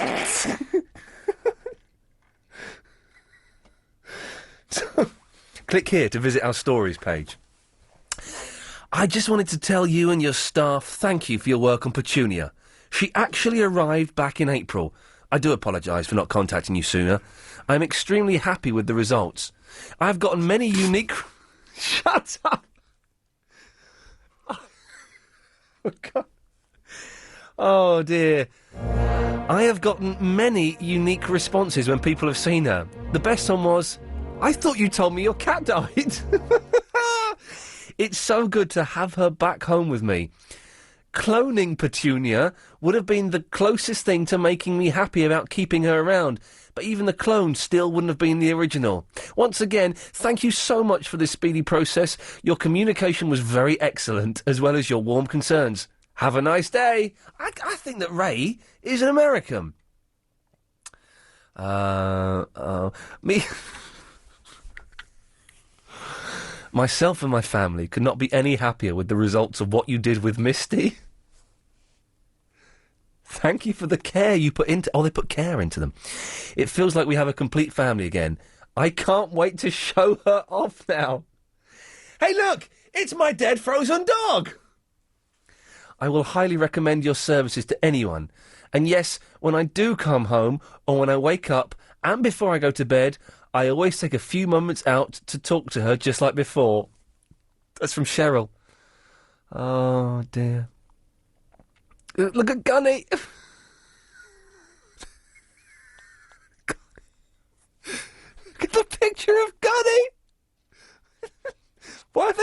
next to a tin of peas. Show scale. It's wonky. If you want to see the website, I'm sure it's an excellent service, petpreservations.com. I'm going to click on Gunny's story. Ode to Gunny. Cutest little doggy in the world, really. He measured 6 3/4 inches from stern to stern and weighed a whopping 1 pound and 7 ounces at 3 years of age. But don't let the size of this puppy fool you. He had a heart as big as a grizzly bear. Ooh, that'd be hideous. Why else would this puppy be given the title of Gunnery Sergeant?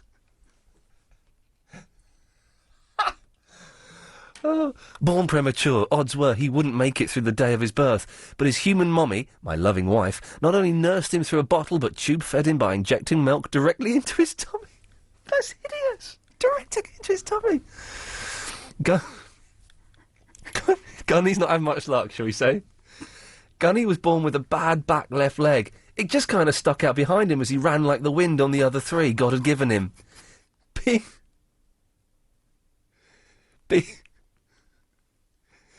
Being the miracle dog he was, he surprised every vet that treated him. They said he wouldn't last a year, but Gunny was 3 years old and going strong. We needed him as bad as he needed us. He lived in... He lived in a laundry basket on our bathroom counter. It was warm and humid to help with his asthma, where we would give him food and water and tuck him in for the night. Feeding Gunny was primarily my duty, and it became a pleasure.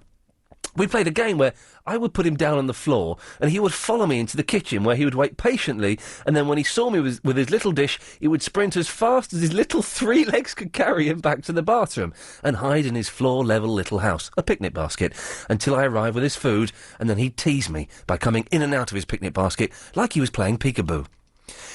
My wife would pick him up and cuddle him in her arms, and he would turn his head to her face and kiss her on the cheek. When she let him relax in bed with her, he would nurse on her hand as if he was still a puppy with his canine mother.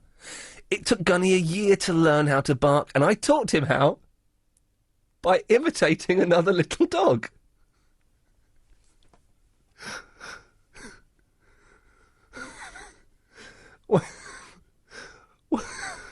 I can't read, I've got tears in my eyes. When he barked, it was barely audible.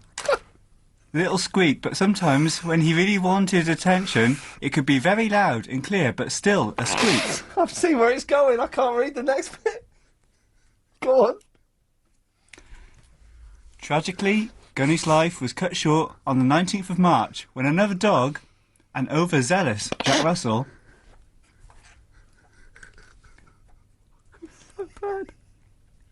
that we were dog sitting, probably saw Gunny as a mouse,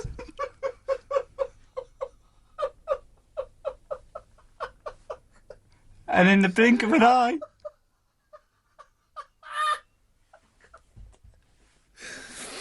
before we knew what had happened, our little Gunny was dead.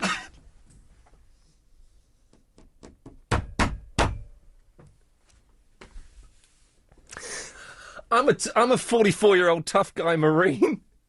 He's a Marine. And I will never get over the loss of this wonderful little creature. He brought joy into everyone's life he touched. He was the perfect little pet. My wife, Cindy, the only mother he recognised, gave a part of her soul to his life, and I pray she'll be happy again as she was when she was being loved by her Gunny. There will never be another Gunny, but we've had him frozen, and that will do as a replacement. Well, isn't that just marvellous there? Fantastic. Well. I don't... Oh, dear. I've got tears in my eyes. Right. 0845 60 60 973 is the telephone number. Last 20-odd minutes of the show. Clive Bull's on at 10 o'clock, where I'm sure he'll be doing a tribute to Gunny, and Barry Court as well. What have we talked about? Celebrities that... Well, no, we don't want to do celebrities, that was boring now. People eating outside. The first day of winter. Ting... and inappropriate comments you made after someone was telling a Rod Hull joke after he died to Rod Hull's son, and he had to stop him and say, I'll tell you what, mate, that's actually my dad you're making a joke about. Just bear that in mind before you do the punchline. 0845 60 60 973. Dave! Hello, mate. Hello, Dave. Sorry to keep you waiting there. I just thought we had to read about Little Gunny. Oh, I was in tears. It's a very, very sad story.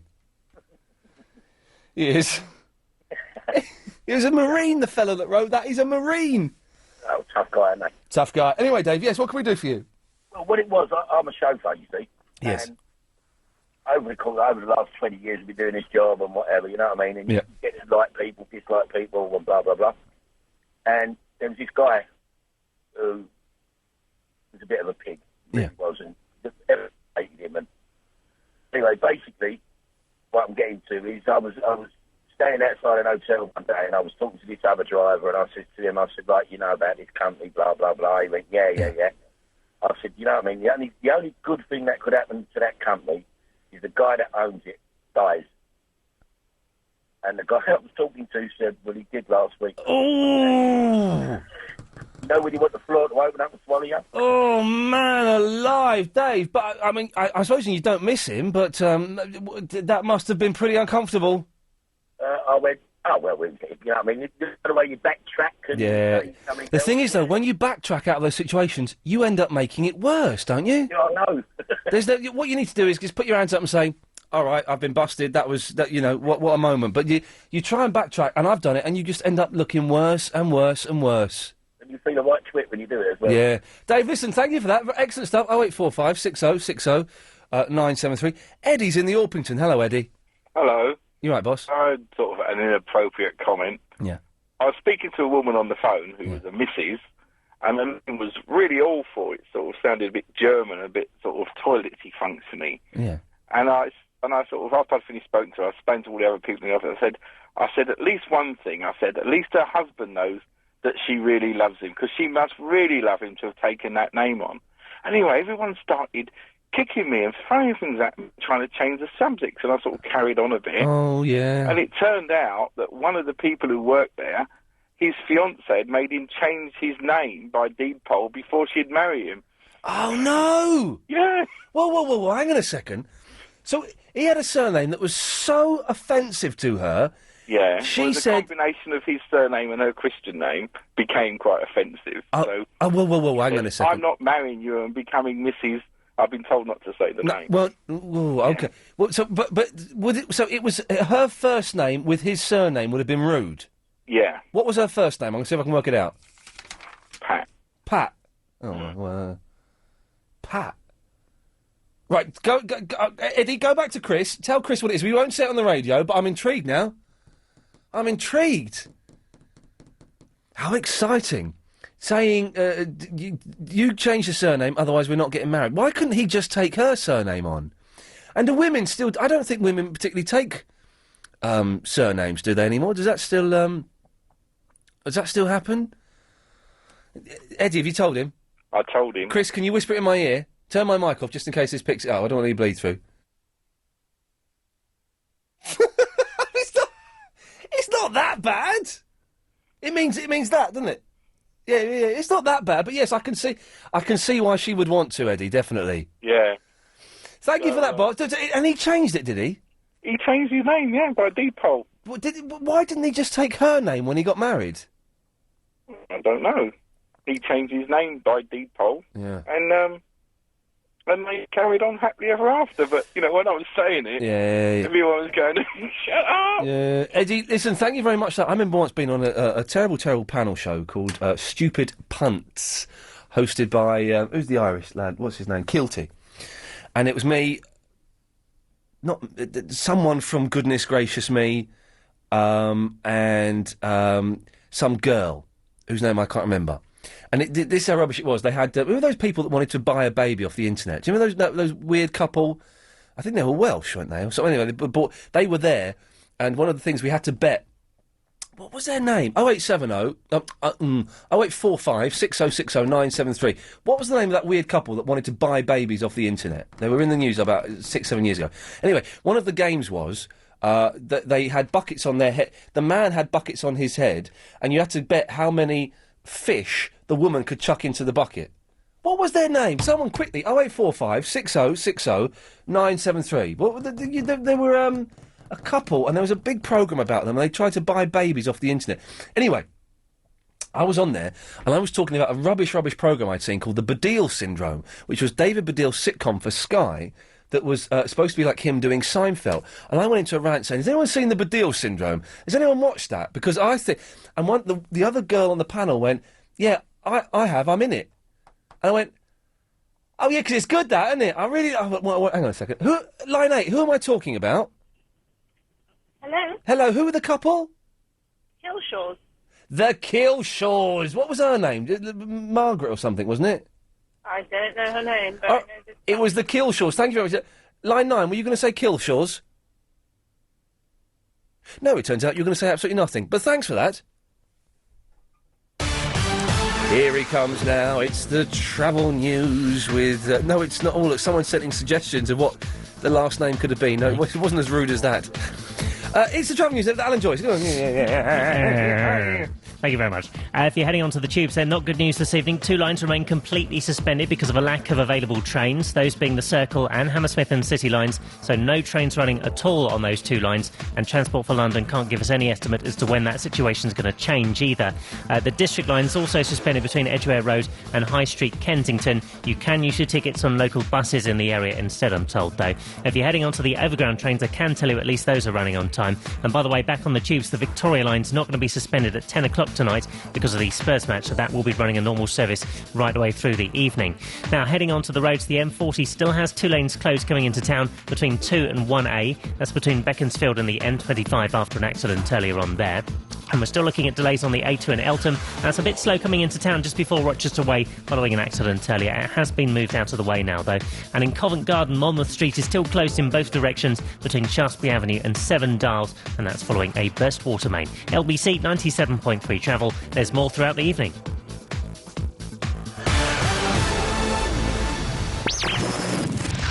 London's biggest conversation continues with Clive Bull after the news at 10. LBC 97.3. Look around you. How many of the people around you right now could become ill at any time? At GlaxoSmithKline, we undertake medical research to develop new drugs for today and tomorrow. We just need you to help us with our clinical trials at our research unit at Clinical Imaging Centre London. You'll be paid for your time and commitment if you take part in a study. So, if you're healthy and aged between 18 and 60, then call us today on 0800 707 6068. That's 0800 707 6068. Help us help people to do more, feel better, live longer. What does your dad mean to you? And how did the big fella influence your life? I'm Paul Ross, and all next week with And When Did You Last See Your Father, the new film based on Blake Morrison's best-selling memoir, I want you to tell me your stories about your dad. It could win you a helicopter ride for 2 across London. If you've got something to say about your dad, log on now to lbc.co.uk and listen to Paul Ross, weekday afternoons from 4 next week. If our purpose on this earth is to leave it a better place for our children, we haven't done badly. And When Did You Last See Your Father? The fantastic new film starring 2 of our country's finest actors, Jim Broadbent and Colin Firth. Out Friday the 5th of October with LBC 97.3. Iain Lee's Good Evening. Clive Bull is on at 10 o'clock, by the way, so make sure you stay tuned for that. I listen on the way home, and it's always good. No, it's not always good. Let's be honest. We don't always do good shows. The first 2 hours of this show were... I don't know what... They were all right. It wasn't bad, but there was... That spark wasn't there. Chris, what happened to the spark? Where did it go for the first 2 hours? It's because it's winter. Because it's the first day of winter. No, that's not... It's actually the wrong one. I didn't mean to play that one. I meant to play this one. Oh, where is it? Get in trouble for that. There we go. Right. So. Now... Oh, how low? Today we are giving you another chance to get your hands on the latest Toshiba laptop with today's How Low reverse auction. This sleek black Toshiba laptop will help you stay on top of your busy lifestyle wherever and whenever you need it. It comes ready with the latest Windows Vista software to make using your computer easier and more secure than ever before. With its Wi-Fi wireless technology, you can access the internet when you're out and about, and you can view your documents or watch the movies on the 15.4-inch widescreen display. To be in with a chance of winning, bid low. The person who makes the lowest unique bid by 11:30 p.m. tonight, ladies and gentlemen, wins. So the lowest bid in pence that nobody else makes. Now, to enter it, very straightforward. You text LBC plus your bid in pence to 88821. So, for example, if you wanted to bid £1.35, you'd text LBC 135 to 88821. Don't forget, bids cost £1.50 plus your standard network rate. Lines close at 11:30pm tonight. Bidders must be over 16. See www.lbc.co.uk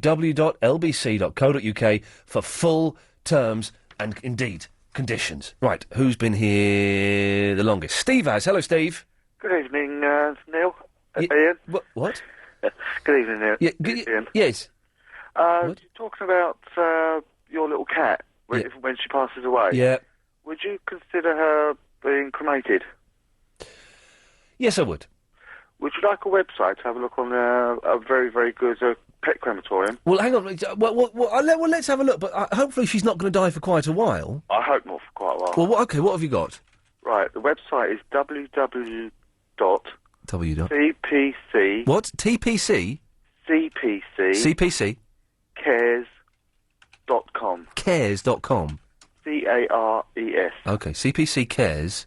Yes. .com. Okay, let's have a little look here.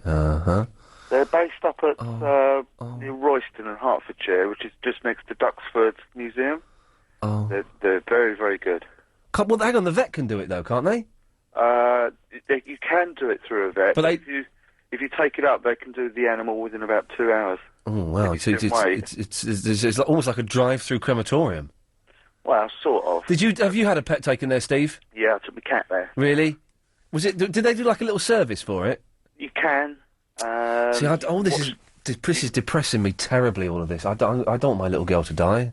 Well, she's going to have many years to come yet. I hope so. But then someone said, they can die at the age of 8. Yeah, but it depends on the health of the cat. But you look after her, I do look after her. She's very healthy. She don't really do much. So hopefully that will make her life last a little bit longer. Yeah, she'll have a good long life with you. So you took your cat there, and they did it, did the service and everything. Was it all right? Was it? Have you got a little urn? Yes, you can have either a basic square one. Yep. Or you can have a sleeping cat. Oh, what? Casket. Yeah. Wooden cat coiled up asleep. My mum's last cat, Huey, was cremated. The vet did it, and it came in like a nice little wooden box with a little inscription on the top and stuff like that. And then my mum thought, what I'd like to do is put the ashes in a plant, in a plant, so that I can look at this plant and Huey will be there and so she put these ashes in like a pot and put a plant in. The plant died in like 3 days. My mum was devastated again. She had miserable first time. I had to be the one to go and tell her that he died as well, because the vets phoned me up and I had to go around and say, Mum, some bad news. Huey's not made it. Anyway, Steve, listen, thank you very much for that. My pleasure. What was your cat's name? Smudge. Smudge. Listen, thank you very much, Steve. Much appreciated. Cheers, mate. Cheers, fella. 0845 60 60 970. Now, I hope you're not smirking at this, Chris, because you haven't got a pet, so you don't know how attached people get to their pets. I lost 2 fish. You're just taking the mick. You can't get upset. Saying that, I did get upset when I had a fish called Bentley. Mine were called Bits and Bobs. Why? Because I had 2. Okay, yeah, that makes sense. Graham. He's gone. He was obviously offended by... Well, let's go to... let's go to Katya. Hello, Katya. Yes, hello, Ian. Hello, Katya. Daddy long legs. You have to forget everything you know about them. What? The daddy long legs. Well, they're horrible, hideous creatures that deserve to be destroyed. Well, they say that they've got the most potent venom of the animal kingdom. They have, but there's such a tiny amount of it, though, it can't hurt you. It's urban myth. Oh, not what? True? What? No, it's not true, because I was watching that Mythbuster programme. The what? Mythbusters? Yes. Yeah. Oh, Crime Watch is on. Crime Watch is on now. I'm not watching that. No, I'm Sky Plusing it. Oh. Yeah. Well done. You know what they did? They needed 400 daddy long legs just to extract one tiny drop to see if it was going to be poisonous or not. Yeah. And they put the daddy long legs in tiny, tiny vices, 400 of them. In a vice? Yeah, in a vice. To squeeze the venom out? Yes. They milked a daddy long legs? Yeah, and if you're like an experienced arachnoman, yes. Yeah, well, you can extract poison from 100 daddy long legs in 1 hour. Wow. But so did they have any poison in them at all? Well, yeah, of course. But, so what bit's the myth, then? It's a myth. It's not... Yeah, it's completely untrue. Well, which bit's untrue? Because you just said they did have poison in. No, well, yeah, but it's not the most potent one. It doesn't do anything. But you'd need, like, maybe 1 million daddy long legs. Oh, 1 million? But because there's only such a tiny amount in them. No. But if you've got 1 million daddy long legs worth of the juice... Well, are you prepared to do it? Well, no, but you're saying that it's a myth, but you don't know it's a myth, because there wasn't enough daddy long legs being milked. Well, the guy with the big moustache in the Mythbuster, he said it was a myth. So. Mm. Have you ever watched Cheaters? No. It's brilliant. What is it? Cheating is a crime. It's American, right? And if you think your partner's cheating on you, you call in the cheaters detectives. They go and film them for like 4 or 5 days, copping off with a big fat woman, generally. Then they show you the video, and then the host goes, well, we know where he is now. Would you like to go and confront him? Yeah, I would. And then they go and confront him, and they have like a fight in the car park with the wife, the husband, and the mistress. Although sometimes it's the man who confronts the wife with her lover, who is sometimes a lady. And sometimes they burst in and everyone's having sex. Oh. Anyway, you should watch it. Okay. Thanks. Exclusively blended Prosecco Robusto Rosé from the hillside vineyards of Veneto. And a bottle is yours, absolutely free, when you spend over £35 on food or drink at M&S until Saturday. This is not just food. This is M&S food. Offer runs Thursday to Saturday. See in-store for details. Selected stores only. Subject to availability. Enjoy wine responsibly. London's biggest conversation continues with Clive Bull after the news at 10. LBC 97.3. Iain Lee's Good Evening. I can say that. Clive Bull's on after 10. Clive Bull is on after 10. I've been saying it. I will say it again. He is on after 10. And don't forget the new phone number. It's all new phone number, and it's confusing the hell out of me. I'm terrible with... I don't remember what I did yesterday, so how the hell am I going to learn a new phone number? It's written in front of me. 0845 60 60 973. Right, let's try... Very good. Jean, we haven't got much time, I'm afraid. Oh, hello, Iain. Yes. Long time no hear. Apparently so. How are you? Good. You? Yeah, and how's Dylan? He's excellent. And how's your sister's baby? She's beautiful. Oh, is it a girl? It is. Well, thanks for calling, Jean. Okay, bye, Bye. Iain. Let's go to Pamela. Don't worry about your little cat turning its collar in yet. My last 2 cats reached the ages of 19 and 21. Pamela, that's exactly what I wanted to hear. Thank you for that. All these You're scaremongers. more than welcome, my dear. And how were they towards the end? I'm sure they got a bit tired, but were they fine? One of them was a little bit wobbly on his feet. Yeah. I had to put a footstool there so he could climb onto the settee to get onto my lap. Well, I've made... But they were so sweet and affectionate. I've made... Because the cat flap in the back door is a little bit high, so I've made steps out of old video cassettes for Velvet. Three little steps for her to get up and get through, because it's a bit of a strain for her. Pamela, that's exactly what I wanted to hear. Thank you for that. What a lovely call to end on. Night. Take care. Bye-bye. Well, fantastic, you see. It's nearly every cloud and all of that. So... The show. First 2 hours, last hour, If you missed it, it sounded like this. Let's find out where are the best places in London to spot the Queen. That was Prince Charles. I think I've seen him in the 99p shop. And they're all drunk by 10 in the morning. And once we've solved those problems, then we'll start the roller coaster ride of laughs. But I did bring some home from work Yeah. but to wear at home, and everybody thought I was stark raving bonkers. No one can beat that in London. Flour me batty batty, flour me batty batty. You get a big assault course thrown in for fun. You have to be a bit thick, don't you, to go out in the rain in flip-flops? Oh, hi, what would you like me to do then? Actually, I do have a problem with plumbers. Yes, they're all lazy. The best day was when Brian Wilson phoned me up at home. You simultaneously just made me want to cry and then want to puke. I wanted to stop swearing and you've just paved the way. They've given it Paul Ross's eyes. It's all cross-eyed. I can't read. I've got tears in my eyes. When he barked, it was barely audible. You can have either a basic square one, Yep. or you can have a sleeping cat. Well, you've asked my opinion. Now shut up. No, when it's put like that, yes, line 1, you're on the wireless. Hello, I wanted to talk to Clive when he comes on. Oh, he's not on for another minute yet. Well, oh, right. Yeah. Have we got a call back then? Yeah, I think you should. Sorry about that. I do apologise. If you do want to call Clive, don't forget the new phone number, 0845 60 60 973. Thank you, Agent Chris. Thank you, Andy. I shall be back tomorrow at 7. Until then, bye-bye.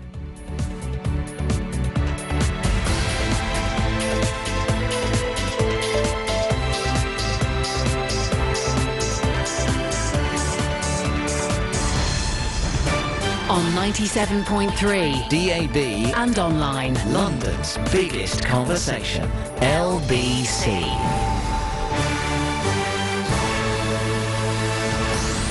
At 10, disappointment after Maddie Lead falls flat. Minister admits mistakes after 7-7 and an upset in the Carling Cup. It's 10 o'clock, I'm Sam Pittis.